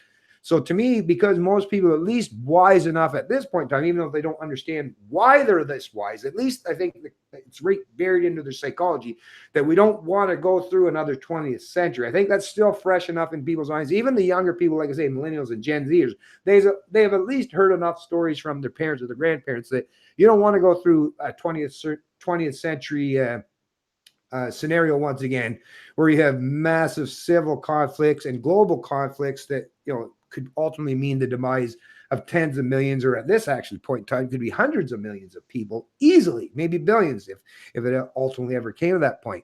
So I hope we can get most humanity, or at least a substantial portion of humanity. And that's the thing with the Pareto distribution principle, right? Is we don't even need 100% of the population to be aligned with this kind of intellectual thought or dialogue. Is you just have to have a portion, like even 10% maybe of the population of the globe needs to be adopted and develop this kind of knowledge so that they can be better prepared to help, you know, people in their community, in their country, and their whatever, right? To get past those transitional points and periods, like I say, because we've had to go through them, or not we, but people in the past have had to go through these transitional periods in the past. The only thing that's going to help us is what is going to be on the other side of that. We all, I think, recognize that there's going to have to be some inevitable collapse of something, whether it's just the collapse of people's intellectual or their ideologies, the dominant ideologies that drive them today, whether it's a destruction of that or their actual real world destruction. As long as people have the fundamental grasp and knowledge in how you rebuild afterwards, and don't make the mistakes that has happened in the past, because the reason why mistakes that happened in the past kept repeating over and over, like you say, like the definition of insanity, is because it was very, very difficult to propagate and regurgitate the kind of information or knowledge that you gained to successive and subsequent generations. The Gutenberg press helped with that, and that's why the Enlightenment era, it flourished, and it lasted for hundreds of years, as we've seen. Like, it's dying now. All those things that we developed, all the knowledge that was built up subsequent to the Enlightenment era, it did have a long lasting effect. And now today, in the information age, I think we can bring that forward. That could last a millennial, right? If it does pan out properly, and people are actually intellectually developed to that point where they understand these things intrinsically. So I think that we can get to that point. It's just, how do we do the transition?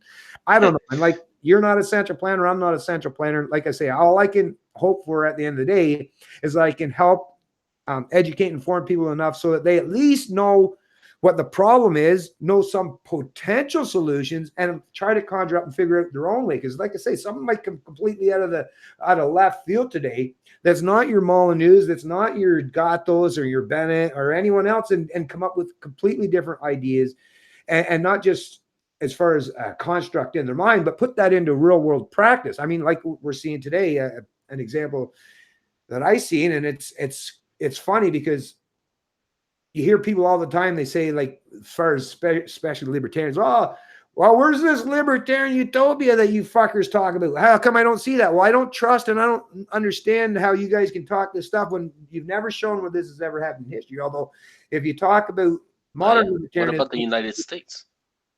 yeah, exactly. Well, yeah, The United libertarians. States was founded on libertarian principles. Yes, they were. Why Yeah. do people always forget about this country that's like the most powerful country in the world? I want to talk about something before I get to the solution. Yeah, for sure. Why do you think that white people are under attack by all sides? If you look at the media, if you look at culture, the economy, and just the trends of the left to attack the white people constantly, there's a reason for that. And people are not talking about that reason. If you look at Asia, China, Pakistan, and North Korea form an alliance, right? And they're taking over the South China Sea, so they're attacking Japan, the Philippines, Vietnam, and India. Without U.S. intervention to police that zone, it's going to become a full-out war. It would have been a full-out war maybe 20 years ago if the US wasn't there, right? If you look at Africa, we are throwing shitloads of money into Africa. And what they're doing, they're not building any infrastructure. They're just taking that money and they're procreating like bunnies. And when the Western economy falls, it's like, let's say I make plants in a hydroponic environment and I reduce a certain resource. What's going to happen? The number of plants I have in that environment is going to lower. If I increase that resource, let's say I put more vitamins, so there's going to be more plants. And when I take those vitamins away, I remove them from the environment, it's going to scale down to the population it was before. 1/3 of the African economy depends on handouts. This means that when we cannot make those handouts anymore, this 1/3 of the population is going to starve. Add to that AIDS that is affecting between 10 to 25% of the African population. Without any medicine, they're going to die within 3 years. And add to that the instability of the governments over there in Africa. It's going to be a complete civil war all over Africa. So the African population is going to decline rapidly. The population in Asia is going to decline very rapidly. Europe is going to become a civil war, probably a third world war in Europe when they run out of money and that all the different groups start fighting between each other. Yeah, keep going, Gato. I just got to go. I got to turn the fan off real quick here over here. Sure. So go ahead. Go ahead. I'm just got to turn the. Okay. Keep going. I lost my train of thoughts. Sorry, man. Yeah, I need to talk about Muslim immigration because people are constantly afraid of the Muslim invasion, and we're gonna go into Sharia law and stuff like that. Um, the Islamic world is dying right now. It doesn't look that way because they're constantly growing, but they're rotting at the core, and they know it because when they went to Europe and they interacted with Europeans, liberals' ideas that are destroying Europe were integrated into those Muslims and they brought it back home. If you look at the media right now, you see groups of women trying to have a sexual revolution. And when um, you look at the royal families or supporting those movements. They're giving women more rights and stuff like that. What happens is that eventually they won't be able to give the freedom that people want in those Muslim country, and there's Islamic culture is going to collapse. If you look at Muslim that moved to Europe, the first generation makes about 6 to 8 kids per couple, per woman. But if you look after 1 or 2 generation, they don't breed anymore. The most people I know that are freezing their eggs right now are Muslim women. Why? Because they focus on their education, they focus on their career, they're riding the cock carousel. Their men don't want to marry some more promiscuous women, so their population is going to decline very fast. So I'm not worried about Muslim, and people are, when you talk about religion, it's too charged with history and stuff like that. So let's make an analogy. So, let's say you have a form of robot that follows a certain program, and it says something like Z775 before it starts disintegrating you, right? With that evil ray. But if you say Z775 to the robot, it's confused. It thinks you're part of the robot race. But that robot race has a virus, a computer virus that's taking it down. And maybe it's a self-replicating robot. So if you send droves of humans to fight the robots, it's just going to become a shit show. But if you just avoid fighting and just let the virus do its thing, it's going to solve itself. What I'm trying to say is that don't go and die for some fictional big guy in the sky with a white beard. It's not worth it. It's not worth it. Within 100 years, Islam is going to be as unpopular as Christianity is in the West. It's going to collapse. Well, I mean, I agree. Islam has to go through some form of reformation of some sort, because it seems to be.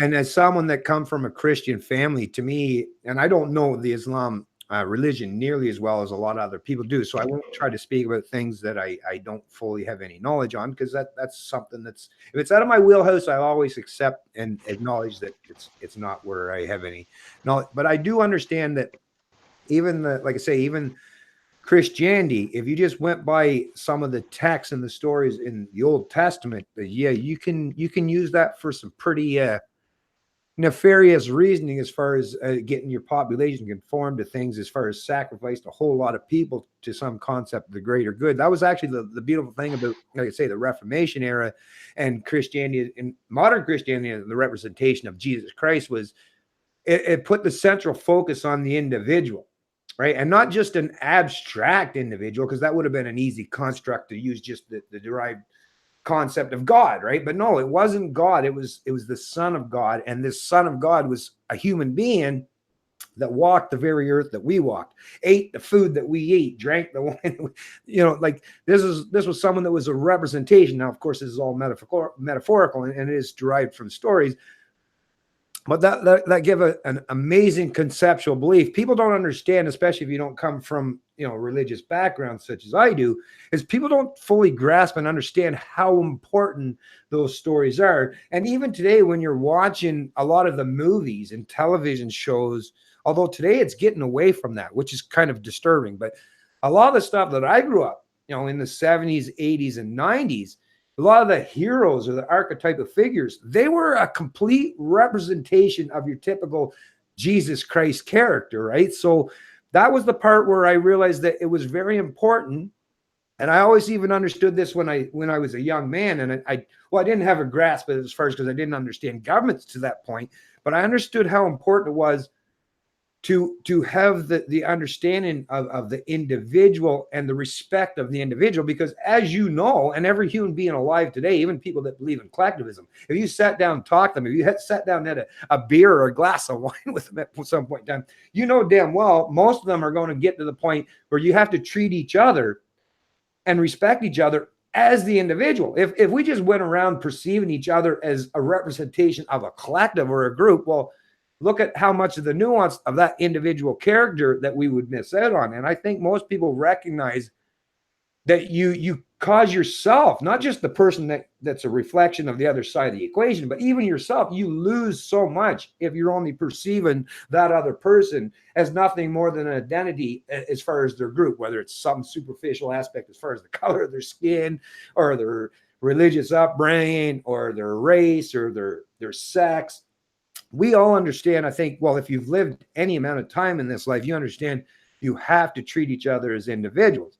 And that is something that I think is most important, and which is why statism, the religion of government today, that's the thing, because now there isn't an individual concept or construct in statism, right? It's all about statism or collectivism is basically the representation of, once again, succumbing to the idea of constantly restricting, denying, and avoiding the very real fundamental aspects of the individual for some construct or some construct of the greater good, which makes it so easy for very good people that would normally in their own personal life, they would be completely reasonable people and would treat people mostly, I would imagine their most of their social life, they would treat people with respect as the individual what they are. But once you've created an ideology, which is what statism, a religion, which once again takes the human mind and instead of advances and develops that construct into the individual, now you've breaking it back into the collective world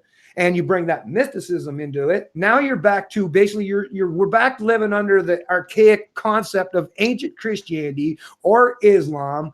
This is what collectivism represents to me, like whether it's communism, fascism, socialism, any of these collective endeavors or ideologies, it always, once again, is the construct that will deny and destroy the individual. And once you've destroyed the individual, well, then you don't have proper psychology and you don't have proper incentive structures anymore. I want to add something before we get into the solution and into the baby war. One big misconception people have is they think that if the Western world become Muslim, if we become Muslim, we're going to become illiterate goat fuckers. That's not true. No. We're going to be the same people. It's the same gene pool. We're going to have the same intellect. We're going to be basically we're not going to change. We're not going to become more intolerant or more evil or something like that. And that's the same thing with statism. If you change the state, you change the system, you don't change the gene pool. So you don't change the behavior of the people by changing the system. And that's very important because all you have to do is to change the makeup of the population. And there we go. This is when the baby war comes in, because this is a numbers game, right? Yeah. We want people who love freedom to live and have babies and increase the percentage of freedom lovers in the population so we can have a second renaissance, right? Yeah. And this second renaissance is going to create a second Western world in which we can live safely for a few hundred years, because this is going to happen again and again and again. Let's not fool ourselves. Nothing lasts forever. There's a cycle of empires that lasts about 200 years. So there's going to be another Gato Villano in the future. There's nothing. I'm glad to hear that. You know, uh, just a funny note. I don't. I'm not doing this out of ego. I'm not doing this for any gratification. I got everything to lose from doing what I'm doing and nothing to gain. For me, I could disappear from the internet the next day, and you're gonna see some guy who's gonna discover some cure for some disease, and you're not going to say, "Oh, that's Gato Villano." No, no. Gato Villano is my Zorro mask. You Yeah. remember the Zorro? You're like, this guy was this career in science, and you put the mask on, and then you do shit on the internet, and then you go back to your normal life. Yeah. We had a discussion earlier, a few months ago, about being anonymous. Being anonymous is very important. It allows you to get up the social ladder. And let's say a university, there's a committee that's going to decide, are we going to have this conservative speaker being allowed to come into the university and speak? It's a very small committee, maybe 5, 6 people. Most of them are teacher with tenure. If you announce that you're a libertarian or you're a conservative or something like that, they're going to block you from going up that ladder, and there's only going to be leftists at the top. The same thing happened with the EPA in the United States. Um, that's those who control the psychology department. They said that masculinity is a mental illness. I don't know if you remember that. Yeah. This is because people like Tom Golden announced that I want to help men too. So they got rid of Tom Golden. They got rid of all the men that wanted to help other men too, right? And all you're left at the top is a bunch of leftist feminists who think that manhood is an evil thing. So let's get into the solution. The solution is very simple. All you have to do is to teach people ways to survive an economic downfall. That's all you have to do. Those who want to fight are not going to choose that system. Those who don't want to fight are going to choose it. What I've been doing is I've been talking about ways to grow your food, ways to preserve your food through lactic fermentation. I'm going to talk about ways to make batteries, everything you need to be self-sufficient to last about 10 years until the system resets. That's all you have to do. It's so simple. And the more peaceful you're going to make it, the most freedom lover are going to choose that system. Mhm. So there's some things I need to talk about. Those who live in big cities, I'm sorry. So let's talk about those who are going to survive. Unless you have one way to go out of the big city, maybe a relative who lives in a rural area, or you have a cabin in the woods or something like that, there's no way you're going to be able to protect yourself 24 hours a day and your family in the big city. If you look at Ireland, when they had this infection that affected the potatoes, uh, the people that were less inclined for a criminal behavior were attacked by those with, or were more inclined for criminal behavior.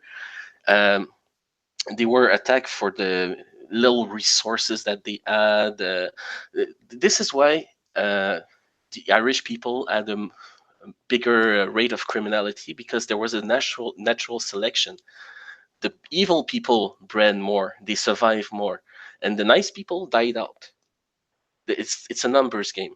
So I want to do the opposite. I want the evil people to go out, and I want the nice people to survive. So what you need to do is to go into a rural area. It's going to take many years for you to set up a system where you can grow your food, where you can preserve your food, where you have a source of electricity, you have a source of heat. You need to build up networks. The one thing that helps people survive more than anything is to have allies. Yeah. You need to look at your community, make it drop the PlayStation and go out and talk to people. Yeah, actually, let me just say, actually, now that you point that out, because some people that's watching this video, people might not be completely aware or conducive with this knowledge. When you're talking about libertarianism, as much as its focus, the central focus is on the individual. What I find that people seem to misconstrue is in regards to what I said, and you just alluded to it now in what you were just saying, is it doesn't mean we're isolated. Holy fuck, it drives me nuts when I hear people constantly talk about libertarians and as if we want to live on an island all ourselves. That's not the case. And people, what it is they just don't understand the concept of placing the individual as the central tenet, the core tenet of your philosophy. It's the respect of each other's individual. It is not to suggest that we want to be isolated or alone, like you're suggesting or allude to. Is I have my own family. I have not, well, not just family, but friends and co-workers and people that represent my immediate community, or even people that I don't know with, that I just want to have transactions as far as economic or social interactions, where I respect them wholly. And I don't want to, like I said, I don't ever want, libertarians aren't a representation of people that just want to be isolated alone. They're people that understand that we have to treat each other with the respect and acknowledgement of each other as sovereign individuals. That's all it is. It's not that the people that say that, well, individual, because when you say individualism versus collectivism, they automatically think that, well, if you're individualistic, that you reject the collective. No, what it is the only collective that I want to align or associate with is something that I've entered into voluntarily. It's not that I'm rejecting collectives or groups. It just means that that group doesn't have the ability or capacity or pretense to sacrifice me myself. That's all it is. It's to respect each other as sovereign individuals. So whether you're a representation of 1 or 10 or 1,000 or 1,000,000, as long as you respect each other as individuals, you can be part of any collective or group. It's just that there's a difference between, and I've had to cover this in people that have commented on my videos in the past, is there's a difference between an ideology such as collectivism and a representation of just something called a collective, because a collective is just the assembly of individuals that represents a group. And that's fine, because once again, they're still all individuals, as long as you acknowledge the individual characteristics and respect each other as being sovereign individuals. Then I have no problem. I take no issue or have no real genuine concerns for people aligning with particular groups or associating with groups. So once again, sorry for interrupting you in this way, but I just wanted to point that out for people that are watching this video, that, you know, people that are individualists or libertarian in nature, it's not that we're saying that the group doesn't mean anything. It just means that the group doesn't have priority over the individual. Just like if I said a forest shouldn't take priority over a particular tree. A tree is a representation of, if you're going to cut down the tree, well, I'm going to acknowledge that there's an individual tree in the forest, not just recognize that there's a forest. So it's just an acknowledgement of that, rather than the abstract concept as far as the group. Let's recognize and acknowledge the real world aspects of the individual. Something I do sometimes is I make an article that talks about a very controversial topic, and I don't hold back, and I put it online, and I look how many likes I'm gonna get. I don't care about the likes. It's an indication. It's an indication of, like, you're taking the temperature of the collective, and you're trying to see, is this idea gonna get traction or not, right? And you see what ideas are more challenging for people, and those that are accepted. When I talk about the culture war, everybody's on it. Like, they're junkies. It's become a drug. The culture war is a drug right now.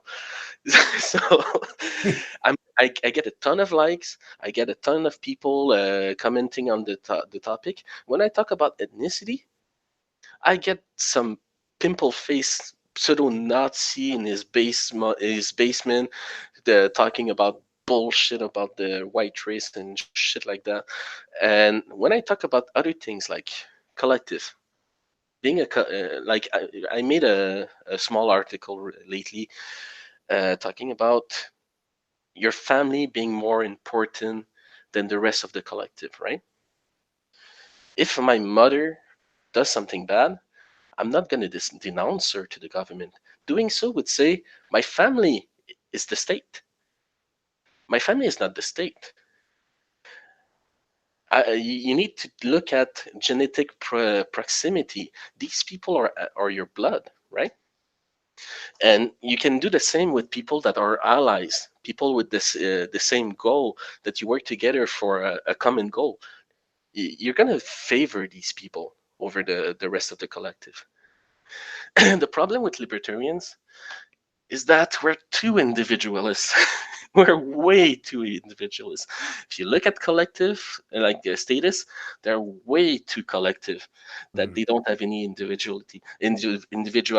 We need to find somewhere along the spectrum some healthy way to be individual within a small collective where we don't lose our individuality, but we still get the benefit of working with other people towards a common goal.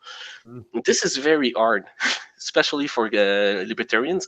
Everybody, you look at the left or the right, they're laughing at libertarians saying, hey, you guys just can't get along on any topic whatsoever. You're so divided. You're not a threat. You're too divided that you're not even a threat. And this is true. This is true. This is something we have to change. So, what I'm talking about is that you should meet people in your neighborhood and find out which people you can trust, which people you have something in common, and the bastards you want to avoid. Mm. Because there's going to be backstabbers, right? Something you can do is you can lend your lawnmower to some of your neighbors and look at how much time it takes before they bring it back, right? Mm. You can make events, make a barbecue, talk to your neighbors, see which one is trying to fuck everybody other's wife. Get that guy out of the place, out of your life, because when the government collapses, he's gonna take what little resources you have and he's gonna run off with them. He's gonna backstab you. He's not even gonna care what happens to you. But if you see one guy who renovated his basement, who is implicated in the community, this guy is a pillar of the society. You want that guy. Mm. What you can do when you have a collective is that you can have a region that you work together to protect. You share resources, you share your skills. This improves your survivability enormously. Yeah. If you're just one person, you'll have to sleep one day or the other, and you're so vulnerable when you're asleep. You cannot survive as an individual, and the army knows that. That's why they make you work as a collective. The other thing is moral. If you have a high morale, you're more likely to survive. I've learned this from Bear Grylls. Um, if we only eat black pills all day long, we're gonna be so fucking depressed. We're already done. We need to look at positive things in our lives. We need to look forward to something. We need to have a goal. Like there's, it's raining right now, but there's gonna be a rainbow at the end. We need to have a purpose, right? And we need to sometimes turn off the computer, get outside, look at the world in a positive way and stop eating those goddamn black pills all day long. I look at people like Dave Cullen who sometimes take a vacation and doesn't bring his computer because he had enough. He needs to have a month or at least 2 week vacation without any technology and without hearing about the left doing something horrible or clown world or something like that, right? Mm. Do you want to add something? Well, yeah, I sorry, you probably, yeah, I know my mind. I'm just fucking thinking here because you give me so much food for thought, and I'm like, I never try to interrupt because I know how terrible it is when you interrupt someone in the middle of their thought process. But I really do. I got a few things, but when you're talking about this, the individual versus the collective thing, what I always think about, and Ayn Rand helped me so much as far as putting all my thoughts in a manner constructed that makes more sense to me, right? Because that's what people that have intellectual vigor and deal in philosophical concepts, they help so much in that is. So when I think about the concept of the individual versus the collective, so I just like to break that down because it's much easier to do that and it's much more conducive to the individual if you break that down just in your own societal, or let's break it down to the family structure, right? So let's use me as an example. So I have kids, I have a mother, I have a wife, I have all lots of people that rely or depend on me in some way, in some regard. What I always think about now, I was taught, right, to succumb my own individuality and conform to the group. But what I always understood as I got older and realized, because the observable reality of how I grew up and the reality of how that all panned out and how it played out, is the minute I've created myself to be altruistic as the grounding point for who I am as an individual, it means, well, I've succumbed to, once again, some concept that someone else has derived, so it's not based on anything I'm constructing. And if I've made myself some sacrificial animal to concept of the greater good or the collective, well, how do I know that I'm actually even going to be beneficial to that collective if I'm just perceiving my own self as a sacrificial lamb or a sacrificial animal? So perfect example is if I just threw myself, and didn't care about my own life and my own livelihood or my own existence, well, it would be easy to succumb myself and cease to exist. That's pretty easy. If you want to find a way to sacrifice yourself, that's a real easy thing to do. And someone will be more than willing to take you up on that offer and maybe take your life or turn you into a slave in some sort, in some manner. But how have I benefited the ones that I love, the ones that I care about? If I've created myself in a scenario where now I'm just a sacrificial lamb or a sacrificial beast to some concept of the greater good, how am I actually benefiting the greater good where now I'm just, like I said, I'm willing to just constantly sacrifice myself forever to someone else? Well, then first of all, I don't have the personal resolve. I don't have the intellectual resolve. I don't have the self-esteem. And then my children, my offspring, well, they're going to see that they shouldn't have that. And now I think I've just created an entire continuation of being just mindless slaves and serfs to some concept of the greater good, or those who are the manipulators that want to be your thought leaders, or what is the perception of the greater good. So I'm not even going to be a benefit to not just myself, but I'm not even going to be a benefit to my family or the extension of my family if I've just succumbed to the point where I'm just some sacrificial animal to some concept of the greater good. I need to show, even like I say, with raising my kids, that I'm willing to sacrifice them, like if it's done voluntarily, and I've done that many times in my life where I've helped my children, but I didn't even see that as sacrifice. So I'll use a perfect example where I've had to help my adult sons. I have 2 sons, and I've had to help them a couple of times in their life, even when they're adults. And I could use the excuse that, well, you should be able to do that for yourself.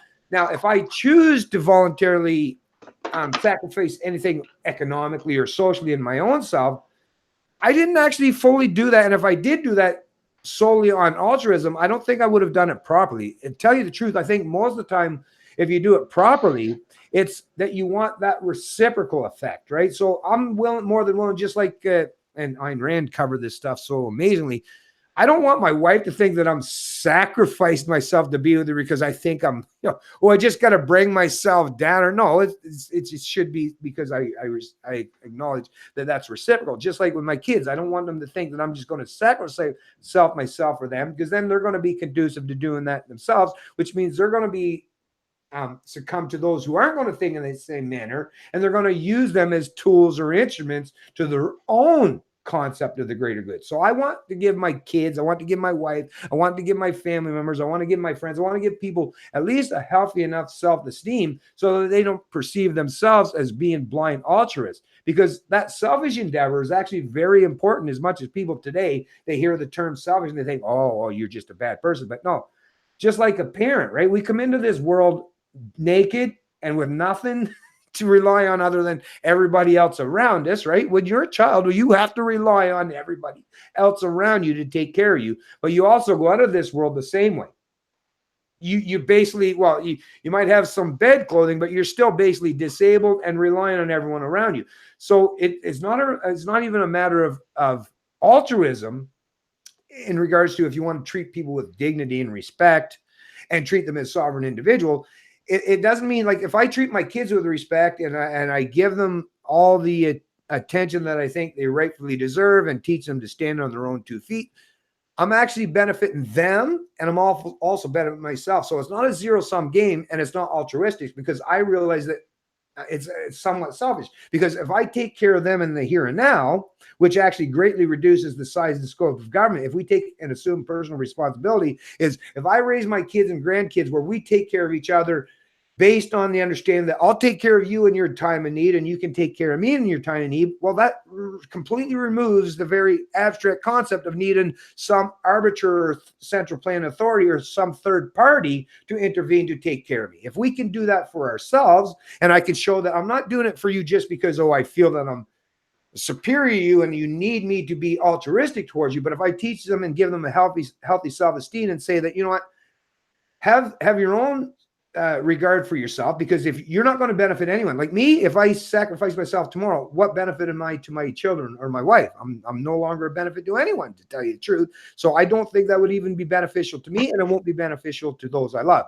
But what I will show is everything that I can do that might seem like it's a little bit oriented towards what you would perceive as selfishness. It also is a benefit to you. So it's a win-win proposition. Is if I take care of you, I'm not doing it because I want to sacrifice myself to you because I'm a conformist, or I just want to, be a sacrificial lamb or a sacrificial animal. What I will expect, though, is because I've chosen to voluntarily do that, and you've perceived that I was someone that chose to do that, that you want to show that reciprocal effect back, right? And that's the beautiful thing about the human experience is, well, like I say, we come into this world relying on other people, and we go out of this world in the same concept, relying on other people. So you don't even need pension, big pension schemes or funds or all these things, these unfunded liabilities that at some point in time are going to go to the wayside. If you treat each other, like if I treat my kids and my grandkids with respect, and like I say, even though it's based on not just respecting them as individuals, but respecting my own self-esteem and my own sovereignty, well, they'll recognize they'll see that worked out benefit. It's a benefit to them and it's a benefit to me because I'm helping them out, but I'm also helping myself out in the future. So I'm not thinking about myself just today. I'm thinking about myself tomorrow. I'm thinking about myself next week, next month. And I'm also thinking about them in the short, medium, and long term as well. So that is the reciprocal effect and you know what? No central planning involved. It's leading by example. It's showing them not to be predominated or dominated with this psychology of just aligning to some authority. It's showing them the reciprocal effect, which is, I think, capitalism, once again, perfectly aligns with that. It shows that it doesn't have to be a zero-sum game. It means that we can walk away from every economic or social interaction where we've walked away and we all feel that we've benefited each other. That, to me, that's the recipe for success. My God, you covered a lot of ground right now. I know. Sorry, Gato, man. Let's rewind a bit, okay?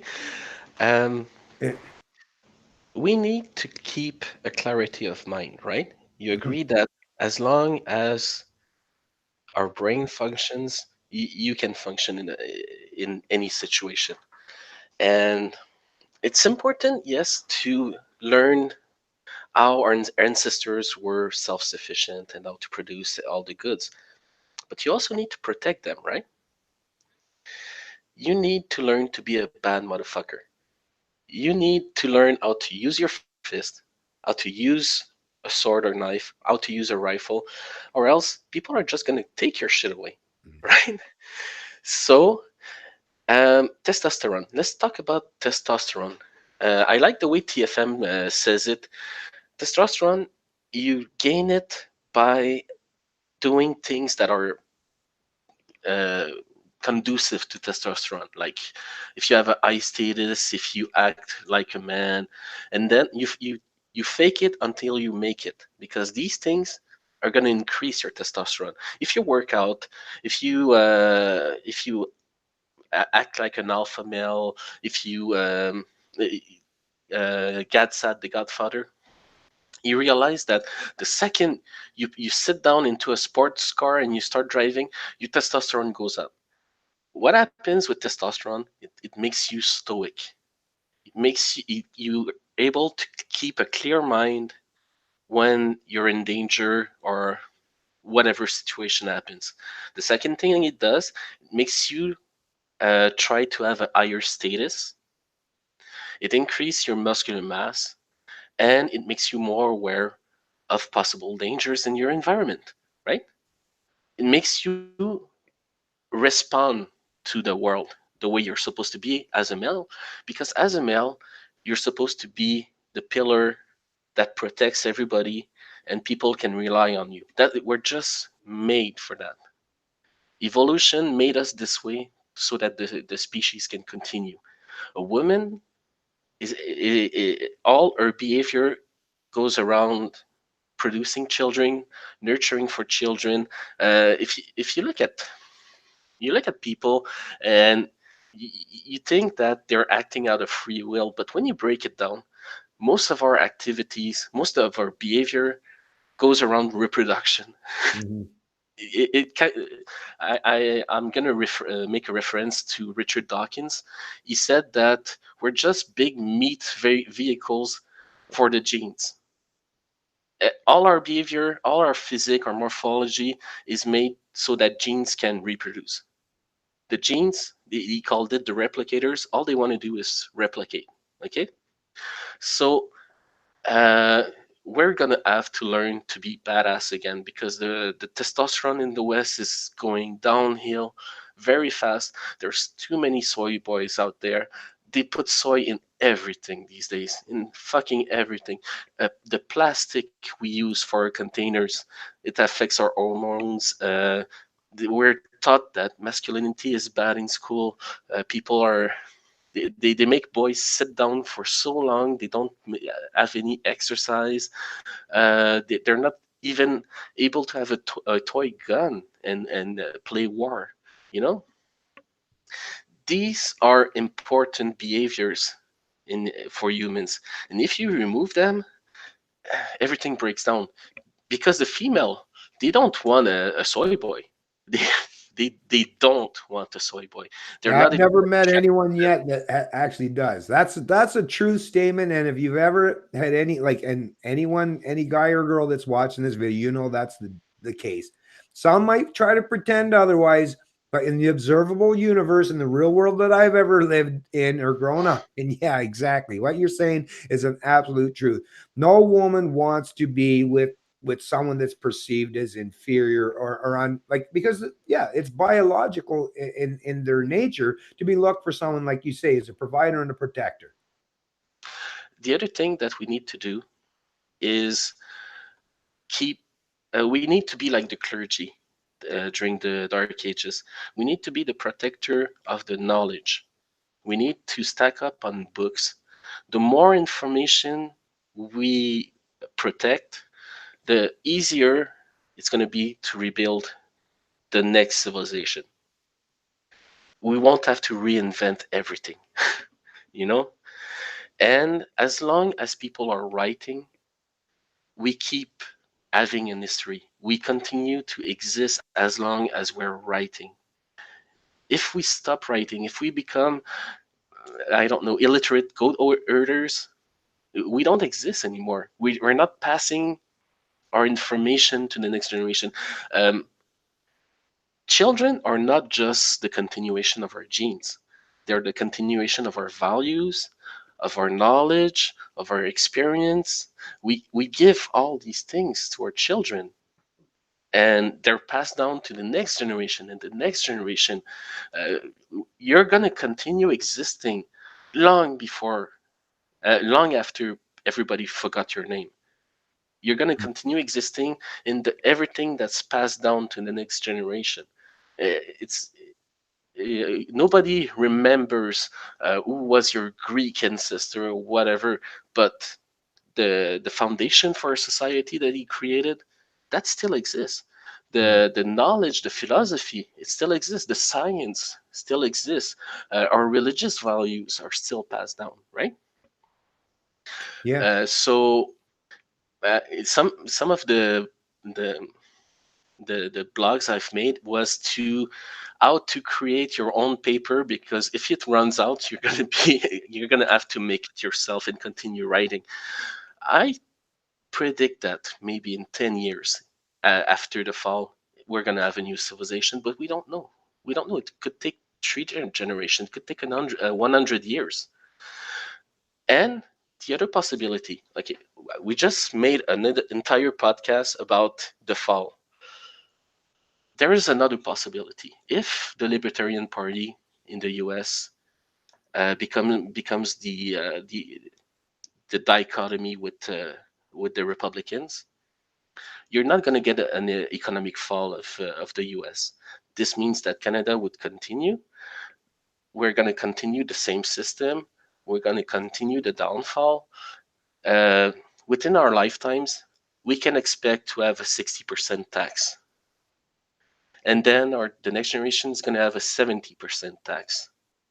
And then a 80% tax. And at some point, you're just living out of the handouts of the government. You're working, but you don't have the right to your money because they're just grabbing your money. And the only things that you possess is what the government gives you. Tell me, what's the difference between that and communism? At the end, it's going to become a communist system if we don't have this fall. If we let this system continue, we won't have any property yet left. The government is going to take everything that's not bolted down to the ground. It's the same thing with Venezuela. They just waited and had their thumb up their ass for years while the government was taking everything. Now there's not enough bread. What do? We're going to take over the bakeries. They just take your property and you have nothing. We don't have enough food. We're going to take the farms. Fuck the fact that this farm belonged to your family for 7 generations. We're going to grab it. We need workers. We're going to take people off the street and put them in the farm and force them to work for nothing. The natural conclusion to the liberal system we have in Canada is Venezuela. We're going to be Venezuela 2.0 if we continue down that slippery slope. Do you want to say something about that? Yeah, well, no, I was just thinking what you're saying, and it alludes to exactly what we're saying today in this video, is we need a modern renaissance in regard to the meta stories and narrative that dominates the culture of our countries, because that's seemingly what's lacking today is people's ability to understand these things in a metaphorical sense, because they're not given them. Now, like I say, when I was growing up, things have changed dramatically just in the modern era today than when I was growing up. And that's not that long ago, even though I know I seem like an older guy, but I'm not that old. I'm 48. But there is a definite barren landscape out there as far as the meta narratives and the meta stories in regards to, putting forth these fundamental principles and aspects of individual rights, freedoms, and liberty, and respecting each other as sovereign individuals. And in that void, where we're seeing the vacuum, or in that void that now is trying to be filled with, people from different cultures that are trying to fill that void. Although to me in the West, it's why do we feel we have to? I don't mind having alternative views and opinions or meta narratives introduced into the equation, because once again, as a free marketer of not just capitalism, but as far as ideas, I think the best ideas will win in the end. So I'm all for allowing for a plethora of ideas to take foot and take hold in any of our Western countries. But we do seemingly lack those meta stories that dominated the culture and gave people a healthy psychology in terms of understanding and respecting, like libertarianism or like the Reformation of Christianity, because that's predominantly, like I say, it is the culture. The culture is going to be the driving forces going forward. It's not politics, and you know this, Gato, you understand. Politicians aren't going to save us, and they never have, and they never will. What will save you are those who are the drivers of culture, right? And I mean, politicians might play some small role in that, but not really. Most of the culture, right? The cultural aspects, especially in Western societies, is like you say, your movies, your books, like your literature, your television, your radio, your movies and music, all those things that represent your culture, without having the kind of meta narratives that instill the proper psychology and the proper philosophy in the people. We're still all just not me and you, we're seemingly okay because we're working on this, but a large substantial portion of the population are people just walking through the entire world or the globe blindly with their ears plugged and not even seemingly using any of their senses anymore, and just being driven solely on ideologies or team. Like, oh, I gotta pick, liberal, pick team liberal or team conservative, or if you're American, I got to pick team Republican or team Democrat, or if you're European or UK, I got to pick team Labor or team conservative. So that's the thing. No one is getting the proper metaphorical stories that they really need to give their mind the proper construct to understand the whole pretense and the whole philosophy of individual rights, freedoms, and liberty. that I think is the driving force that we need. And I'm hoping, I try to get my youngest son, because he's very much musically inclined, and he does. He makes some pretty good music today, but like I say, in their culture today, they're pivoting elsewhere. Now I'm even seeing apparently like North Korea now has some rebellious natures and aspects of their hip hop or pop culture, and now seems weird that Western leaders, as far as like the people that were the dominant leaders as far as the music or entertainment industry, now are pivoting to countries that are completely abstract and not even representative of modern Western developed countries. But like I said, I don't care where it's got to come from, but the very real fact has to be acknowledged that you need a dominant culture of people, like I say, that are not just from your educational or your political institutions, but from your artistic endeavors and your cultural institutions that are out there giving people the right kind of psychology as far as respecting the individual. That I think is what is seemingly lacking. Well, we could try to fill that void in some way, in some regard, as far as social media, and that's something we're doing great. And you're seeing that actually YouTube is very much conducive for that. Out of all the social media platforms, YouTube seems to be that one platform, although there are some people that are seeing their pages and channels being negatively effective, and I feel terrible for those people, but it's still, at least we're given this opportunity, and I mean, we're doing this today, so no one has actually silenced or suppressed my voice or yours that we're seeing or that we're perceiving, so we still at least have the ability to affect culture. But once again, there's only a certain portion of the population that is directly correlated to this culture. Now, young people for sure, and those are people that are very important. But those people also look to other sources for their cultural values. And that means stepping outside of the internet, because the internet is not a representation of everything. So we need people even out there in the tangible world, like all your business leaders, right? Politicians, although at some point in time we won't have to place much faith in these people, because they'll be just like the religious people in the past. We won't no longer look for them to be our moral or ethical authorities. We'll be able to get to the point where we can universalize that and not need a leader to teach us that. It's just like math. You don't need someone that, I can only look to this person to teach me math. And once you understand that math is just something that's a construct that can actually be easily understood and determined and figured out by individuals, then you don't need a central planned authority to tell you that. You just need the tools or the ability to understand what mathematics. Well, same with ethics and morality. And at some point in time, I hope this is our last that revolutionary aspect. I'm hoping the 21st century will get us to that point where maybe we won't have to keep going and continue this vicious cycle of repetitive motions as far as revelations and revolutions, where we just go through 100 years of intellectual growth. Then we figure, it turned out terrible because collectivism and power has that corrupting nature. Now we got to start all over. Instead of constantly always throwing out the baby with the bathwater, I'm hoping at some point in time we can advance ourselves past the teenage years and get to the point where we're living in the human evolutionary aspects of our lineage, that we're living like adults now. And we're actually truly get to the point where we respect each other as sovereign individuals. And I don't know how we're going to get that point, but I definitely know to get to that point, you need a helping hand from those who are the cultural drivers. Without that, it's a Herculean task for someone like you or I to ever do so. Mm-hmm. I want to point out something about culture being conducive of how people act. If you have a nihilistic view of the world, if you decide I'm not gonna have children, then you can have a Keynesian system, kick the can to the next generation, and you don't care because it's not gonna affect you. You live right now in the moment, and you don't care about tomorrow. These past 2 years, I've met so many people that do not want to have children. They want to be the end of their genetic lineage. A person that wants to have further generations, wants to have children and continue into to have influence in the gene pool in the future, because in the long run,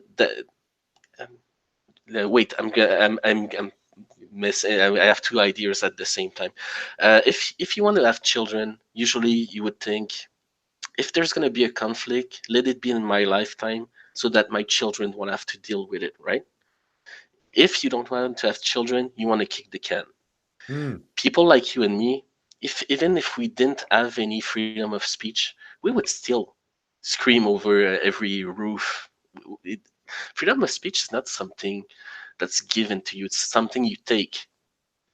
If people want to shut you down, you just push them aside. Like, shut the fuck up, I'm going to speak. Nobody's going to give you freedom. You have to take it by force if needed. It doesn't matter, because if it's worth saying, you have to say it, right? Mm.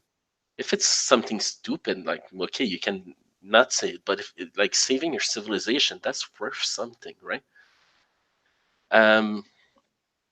So yeah, that was the idea I was gonna say. Do you want to add something to that?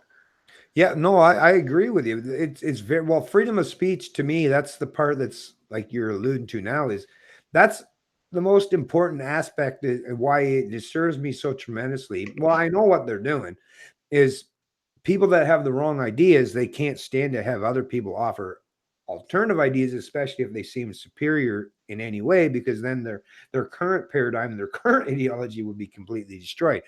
But the problem I see today is this constant construct and movement of the goalposts, where now people that are weirdly called and aligned with the idea or the concept of progressivism, these are the people, most of the people that today that are the vocal voices. I'm not saying about individual actors that if you go to their house, they might identify as a progressive. I'm talking about those are the opinion makers, the thought leaders out there, the ones that seem to have the dominant voice, right? And are the dominant people that have the ability to have the largest platform or the bully pulpit.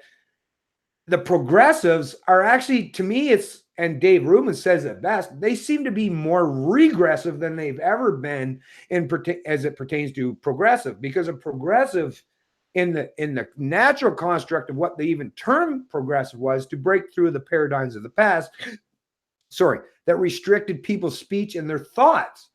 So a progressive, to me, properly understood, should mean people that are willing to openly embrace diversity of thought. To me, to be someone that's progressive, which is supposed to be in contrast to like a conservative, means you have to have diversity of thought. That should be understood intrinsically. But when you look out there today, people that are being educated by people that are perceived as progressives, they're not getting that. Actually, this is the thing with this Orwellian world that we live in, where people don't hold individuals. I do. I've actually met very few people that, and you probably know this as well, if I'm going to get into an actual debate with someone, every time I want to have an actual genuine debate with someone, I always set up the parameters that, okay, let's make sure that we're adhering to the defined meaning of the terms and words we use. Because if you think that you can just socially construct or derive the meaning of the words or the terms we're using, well, that's someone that's like, you're not even wanting to play a game with any finite rules. You're saying that you want to constantly be able to move that goalpost to suit your own narrative. No, we have to at least function from a set area where the rules are universal, right? This, to me, if you're going to be progressive, you can't suggest that you have to be dominant to a particular ideology, even if that ideology that you align with now might seem progressive in comparison or contrast to some of the ideologies in the past. But you're not truly being progressive if you're only willing to only progress just past that dude or that person. No, to be a progressive or be someone that's actually truly caring about intellectual development, then you have to be progressive to the point where you're willing to accept and acknowledge that there are a lot of people with diverse views that aren't going to align with your ideology. And that's the thing today, why you're seeing people like the Weinsteins or Rubins or Jordan Peterson or Sam Harris, or, I mean, there's tons of them out there today. I can't even think of them, but there's tons of them out there today. But these are people that are showing that actually to be even anything remotely resembling, as far as you want to progress humanity past the dogma of the past, because that's, to me, if that's what you mean as a progressive, is to move past the dogma and the ideologically driven narratives of the past, well, then you have to be one to openly accept and embrace diversity of thought. Today, the people that are called progressives or leftists, however you want to identify them, they seem to be the one that want to silence and suppress any diversity of thought. Libertarians, well, that's the area that everyone, well, that's the thing, because once you understand what libertarian is, I think that's the only place left. And that's why, as myself, that's why I call myself a libertarian, because I had the forethought even years ago to realize that at some point in time in the future, the philosophy of liberty, of individual liberty, that is the only thing that I can understand that I think is an actual basis, a foundation where we can move past the dogmas of the past. Why the progressives are seemingly unwilling to join with libertarians today? Well, that, once again, that's because these are people that are a representation of what the modern state is, right? So they're not truly progressives. They're just a religious dogma. They don't want to call themselves Christians. They don't want to break themselves into Catholics or Protestants, you know, whether they're more conservative or more liberal in nature. They want to create their own religion and deny anyone their ability to destroy that cathedral, right, that they've created and they've invented in the 20th and the 21st century. So to me, these are people that are not progressives, and I need people that are predominantly people that will reject the religions of the past. And I'm on board with some of you folks, like especially the liberals and the people that would consider themselves are some of the contributors to the Atlantic that would maybe identify as progressives. These are people I actually have some respect for. But to me, it's like, just be willing. If you're going to say that you're progressive in any way, then at least be willing to reject dogma. Because that's really, to me, if you're going to be progressive, you have to be willing to reject dogma and sit down and have intellectual or even ideologically driven debates and discussions. No one's willing to have that. Like I say, I'll know we're getting better. I'll know we're doing better and advancing forward. And I'll know that the future is much more brighter and the sun's going to come up and shine a little brighter when I see that instead of us being divisive and running to our political perspectives, well, not you or I, because we try to stay that middle ground and be the referees and try to find some common ground. We're the yin, we're that middle ground of the yin and yang. That's what libertarian represents today. Is like, I'm not running to either side. I'm going to stay up that middle ground, and I'm trying to bring everyone closer together to meet here in the middle where we can say, this is how we have to figure out a way to cohabit and coexist. But until the rest of society gets on board to accepting that we just got to find a way here, because we all have to live. We're not going to get to the point where we're just going to use, genocide to destroy one side of the political spectrum or the ideologically driven spectrum. We're all going to have to learn to cohabitate and coexist. So, like I say, whether you're fascist, whether you're collectivist in nature or you're individualistic, is just figure out a way to that you if you collectivists want to do your collective endeavors, you do it, but you just make sure that's voluntary. And those of us that aren't conducive to collectivism, more maybe individualistic nature, let us do it. And just like I say, allow the free market ideas to flourish. Just like if you went to anywhere to consume something intellectually or just for your body to eat or to sustain, or roof over your head or heat over to heat your home, allow the flourishment of different areas of intellectual thought and competition to flourish, and then it'll give people the ability to see what works best, what is more conducive. And it doesn't mean that it's ever even going to work out to be a one-size-fits-all, because that's the other thing. Free market capitalism might not be conducive for everybody in the world. There's some people maybe that are so collectivist in nature, so unthinking, so unwilling to be competent and self-sustained, self-reliant, that they may need to rely on some form of wealth or income redistribution. If that's the case, as long as it's done voluntarily, I don't care. Matter of fact, I'd be more than willing to help people out that are in desperate need because they just can't take care of themselves. But if you respect my individuality and my ability to participate or opt into these kind of endeavors or collective endeavors, then we can do that, and it's more conducive to allowing for human freedom to flourish and to exist. But absent that, we're always going to be stuck in putting ourselves into these collective tribes and warring factions that are just going to be constantly beating against each other and wasting not just human intellectual resources, but a lot of the actual real world resources that gets completely destroyed. I mean, the 20th century, it wasn't just the human capital that was a major cost, but look at all the other infrastructure, especially in Europe, and all the labor capital that was destroyed for nothing more than to what? War against people? To me, this is a destruction not just of individual sovereignty, but a destruction of the resources and all the capital that humans produce over the culmination of their entire lifetime for purposes that actually aren't conducive for doing anything beneficial to not just the individual, but even to society or what they perceive as the greater good. Can I add something? Yeah, for sure. Let's rewind a bit. Let's talk about these public personalities that are living off the culture war, the free speech debate, the seminars in the universities and stuff like that. You need to be careful with these people. These people are making money out of this. out of this conflict, and they don't care about throwing you under the bus as long as they get their they become a public figure. They're going to sell books, they're going to be on TV shows, they're going to make money out of this. I'm talking about the Faith Goldie of this world, the Richard Spencers, the Dave Rubin agrees with everything his guest talks about, and then he You saw tries to that video, paint did you? himself as a moderate on every topic. He keeps saying in the end, in the end, in the end.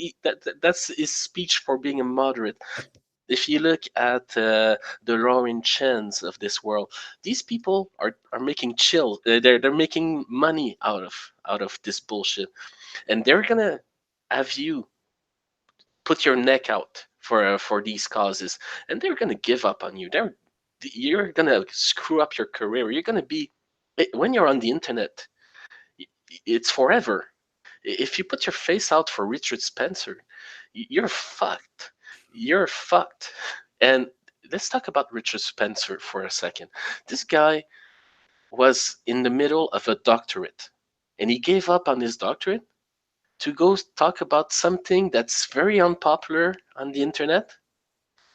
Is How many people follow this guy? Like 12 people? And yet he lives in wealth. Do you see how much wealth this guy has? Man, my apartment is a shithole compared to him. If he's doing a doctorate, he should have a huge student debt, and nobody buys his books. So who's paying him? You know, who's paying that guy? Good Every question. time the media needs to have a right-wing extremist to say a certain narrative, this guy appears out of nowhere and says exactly what the modern media wants to hear. And he can be on the corner of a street with 12 people saying that narrative is going to be shown all over the nation. He's All a over the youthful nation. idiot. Yes, you should be careful with these people. Like, I'm going to go out on a limb and say, don't be a public figure. Stay anonymous on the net. Go make your self-sufficient home somewhere. Have as many children as you want, and you're going to have more impact on the future than if you go into a protest at Berkeley University and get your shit punched out of you by some Antifa motherfucker.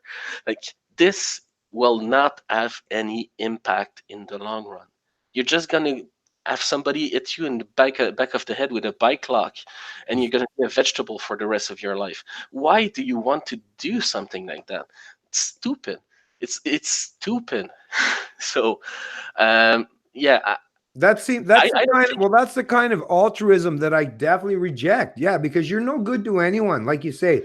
And these petition and protests, especially in small and insignificant numbers, I say this to people and I get some slack and some pushback against it. But it's like, unless you have a large contingent of the Canadian population, if you're just a cohort of 100 or even a few hundred people, all you're doing is putting yourself as a big giant target for the central planners to use you as fodder, right? And to me, you're not. Yeah, you've actually not only have you not benefited society, you've actually caused yourself and your group to now be easily perceived as people that are not just fringe, but people that now the rest of society feels more than willing to have disdain or detest or loathe. And that, to me, it doesn't, like you're saying. I'm pragmatic. I try to be reasonable, and that's why sometimes I have to change my positions and things that constructs my mind, and the dialogue that's internal in my mind is, it has to be conducive to be beneficial to, not just, like I say, not just me today and not just me tomorrow or next month, next year, but to other people or society. But it has to be at least universalized to the point where it's seemingly something that's worthwhile and a benefit. If you're doing something that's actually counterproductive and only just places a big target on your forehead and places you out there as someone that's easily taken down, then how have you really benefited society? I totally agree with you, Gato. Um, let's finish this because science waits for no man. I have some papers to finish for tonight. Yeah, I no want to problem. end with if people want to make some memes about baby bombs that are dropping on Europe or baby cannons and get this trending so that people who like peace and like a peaceful solution and like liberty will, I don't know, follow what I propose. Or if you're somebody on the net and you listen to this and you're inspired and you want to add to this, that's great. Take my idea, take it to the next level. Propose other things like that's going to help people survive this fall. Propose financial solutions, like, I don't know, buy gold in Sweden to have your money safe while everything goes down. I don't know. Do something. Uh, I don't know if I'm going to keep on doing this on the net. Eventually, I'm going to have to stop, but other people can continue on that. And as long as you're on the side of life, you're on the good side. I think that's the one thing that you can be certain is, as long as you promote saving lives, you're on the good side. If you're on the side of killing people, hey, you're on the bad side. Sorry for telling you that, you're on the bad side. So I don't know if you want to add something to close. Yeah, well, at the end of the day, like you're saying, is every time you're given a decision to make in your personal, social, or economic lives, every decision that you make that errs on the side of sacrificing your individuality, right? That, especially when you're talking about things that are in relation to moral, ethical, and legal. And I'm talking about not legal as far as the state, but legal as far as common or universal laws, as far as treating people in the same similar manner as holding each other to a particular standard, how we cohabitate and coexist. But every time, whether you're working for the state or a bank or a corporation, every single individual out there, every time you forgo doing the right thing to benefit you in the short term, right? It's okay. You might be able to give yourself an excuse that day. Well, at least I didn't have to deal with the situation. But take it from someone like myself. I've had to go through a lot of hardships in my life because I hold my employers, I hold my family members, I hold my friends, I hold people to a particular standard. And if you treat me terribly, well, I'll exit stage left fairly quickly. Now, it's been a detriment, but as a consequence of that, it's a detriment in the immediate term at that particular time, that particular junction. But it also makes it very uncomfortable for people to continue to mire themselves in being unethical or immoral, because they'll recognize that I was the one that chose to hold myself to a higher standard. But what I see today is, economically, I've been punished for it, but in my own personal life and people that know me at all, I have a tremendous amount of respect, and people think that I'm a pretty decent. To me, it's a buildup of character, of courage, conviction, and of a reputation. Doing things in that short term, in the here and now, just to get yourself over that next barrier, that next obstacle. When you're foregoing being moral or ethically consistent in your life, you'll see that the culmination, that'll pile up eventually. That'll pile up. And the reason why I feel so secure today in who I am and can speak freely and as openly as I can is because I know that most of the people I've ever dealt with in my life won't be able to come back and say, oh, Bennett, he's an idiot, he's an asshole. Or reason why I've built up, I've got a history of credibility. I've got bank. It's not money. There's nothing tangible as far as I can't go out and use that with currency to buy myself a loaf of bread. But I've built up a lot of currency in regards to my morals and ethics, so that it's so dominant that most people out there today don't even have the courage or conviction to challenge what I stand for. And the reason why that is because I feel once you've done things in a manner that's conducive to ethical and moral standards, or at least something that can be proven to be universally. And that's the thing. Humans understand things intrinsically, even though they might have been indoctrinated into a faith or a religion or an ideology that tries to tell them otherwise. Instinctively in their brain, they'll understand it. So if you can do the right thing today, the right things tomorrow, the right thing, and like I say, it might cause you some harm today, and it might cause you some harm in the short term. But if you build up that credibility, if you build up that resolve then the long-term consequences or the medium-term consequences, well, it'll pay dividends, and it will not just be for you yourself, but for the entire society at large. So just do what best you can today, every day, as many times as you can, and you're going to falter, you're going to fail from time to time. That's what it is to be a human being. But as long as you pick yourself up, and even every time you faltered or you failed in the past, you pick yourself up, dust yourself off, and figure out, well, how am I going to use whatever I've learned? How am I going to develop going pastward? Am I going to use the past or anything that's been cumbersome or impeded me in any way to drag me down? Or am I going to pick up, like, I guess what Jordan Peterson said, say, I'm going to carry that load. But you know what? By carrying that extra load, it's also making me stronger, right? That, to me, I want to make people there. I want to give you more strength in your resolve as far as not just your intellect and your physical capacity, but your ability to keep the very real concept of what human freedom even represents. The onus is on you to take and assume that responsibility on yourself. Don't look to other people. I mean, if you can help by leading by example, that's a great thing as a natural extension of that. But assume that task, that role of responsibility, and pick up that weight. Carry it as best you can. Don't let people fuck with you. That's another thing. I'm not saying to turn your other cheek, right? And that's that one area of Christianity that I reject. Yeah, no, don't let just every time someone tries to mess with you, don't just keep turning your other cheek. Make sure you're willing to turn around and defend yourself against the people that are trying to oppress you. But like I said, the gravity of just being a human that lives on this world that's traveling through space 1,000 miles an hour, you're going to have hardships that's going to confront you, regardless if it's done with malevolence or just by natural extensions of the life you live as a sovereign individual.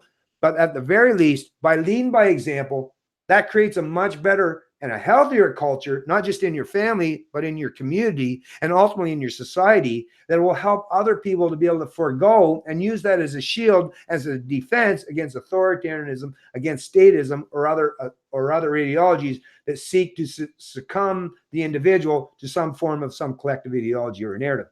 The onus is on you as the individual to do what you got to do to respect each and other people and lead by example. And if you do that, I guarantee the future, it's never written. There's no one that's got it written in stone how it's going to unfold. But I guarantee we have a much better chance to create genuine freedom and advance the intellectual era and make that the Enlightenment era 2.0, as I've coined it, and make that a reality and probably within the next 50 or 100 years. Now, like I say, that might not happen today, but let's think about the long-term prospect and make sure that you're willing to do the right thing in the here and now. And every day, or at least most days going forward, it's going to help not just you, but your successive offspring and future generations. Bennett, I want to thank you for this opportunity to get my message out, and it was a very interesting conversation. I really enjoyed it, and I would like to apologize to everybody for my terrible English. It's a second language, so sorry. So I hope one day we get to do this again. Maybe talk about another topic. It's up to you. So Yeah, for sure. I'm gonna say thanks, guys, for listening, and have a nice day. Yeah, and thanks God. To actually tell you the truth, and we'll definitely do this at some point in time in the future again. But actually, your English is great, man. I don't know what you're saying. I've had conversations with other people in the past that it was a little bit difficult while I try to strain as best I can. But no, your English is perfect, man. Don't even. There's nothing you can apologize for, as far as I'm concerned. Your English is very well. Hey, as someone that only speaks English, hey, I'll admit that. Those of you who have multiple language skills, hey, I pale in comparison to you. So don't ever say, don't sell yourself short there. I think you did a great job. And I do appreciate you having this conversation with today. And hopefully the people that have watched it will get something out of this. I'm sure they will. And that's really all that we can expect in the day, is give them some information that will help develop their mind to the point where they can do whatever they need to do in their own world to make freedom and liberty a reality that's beneficial to them and the rest of the world.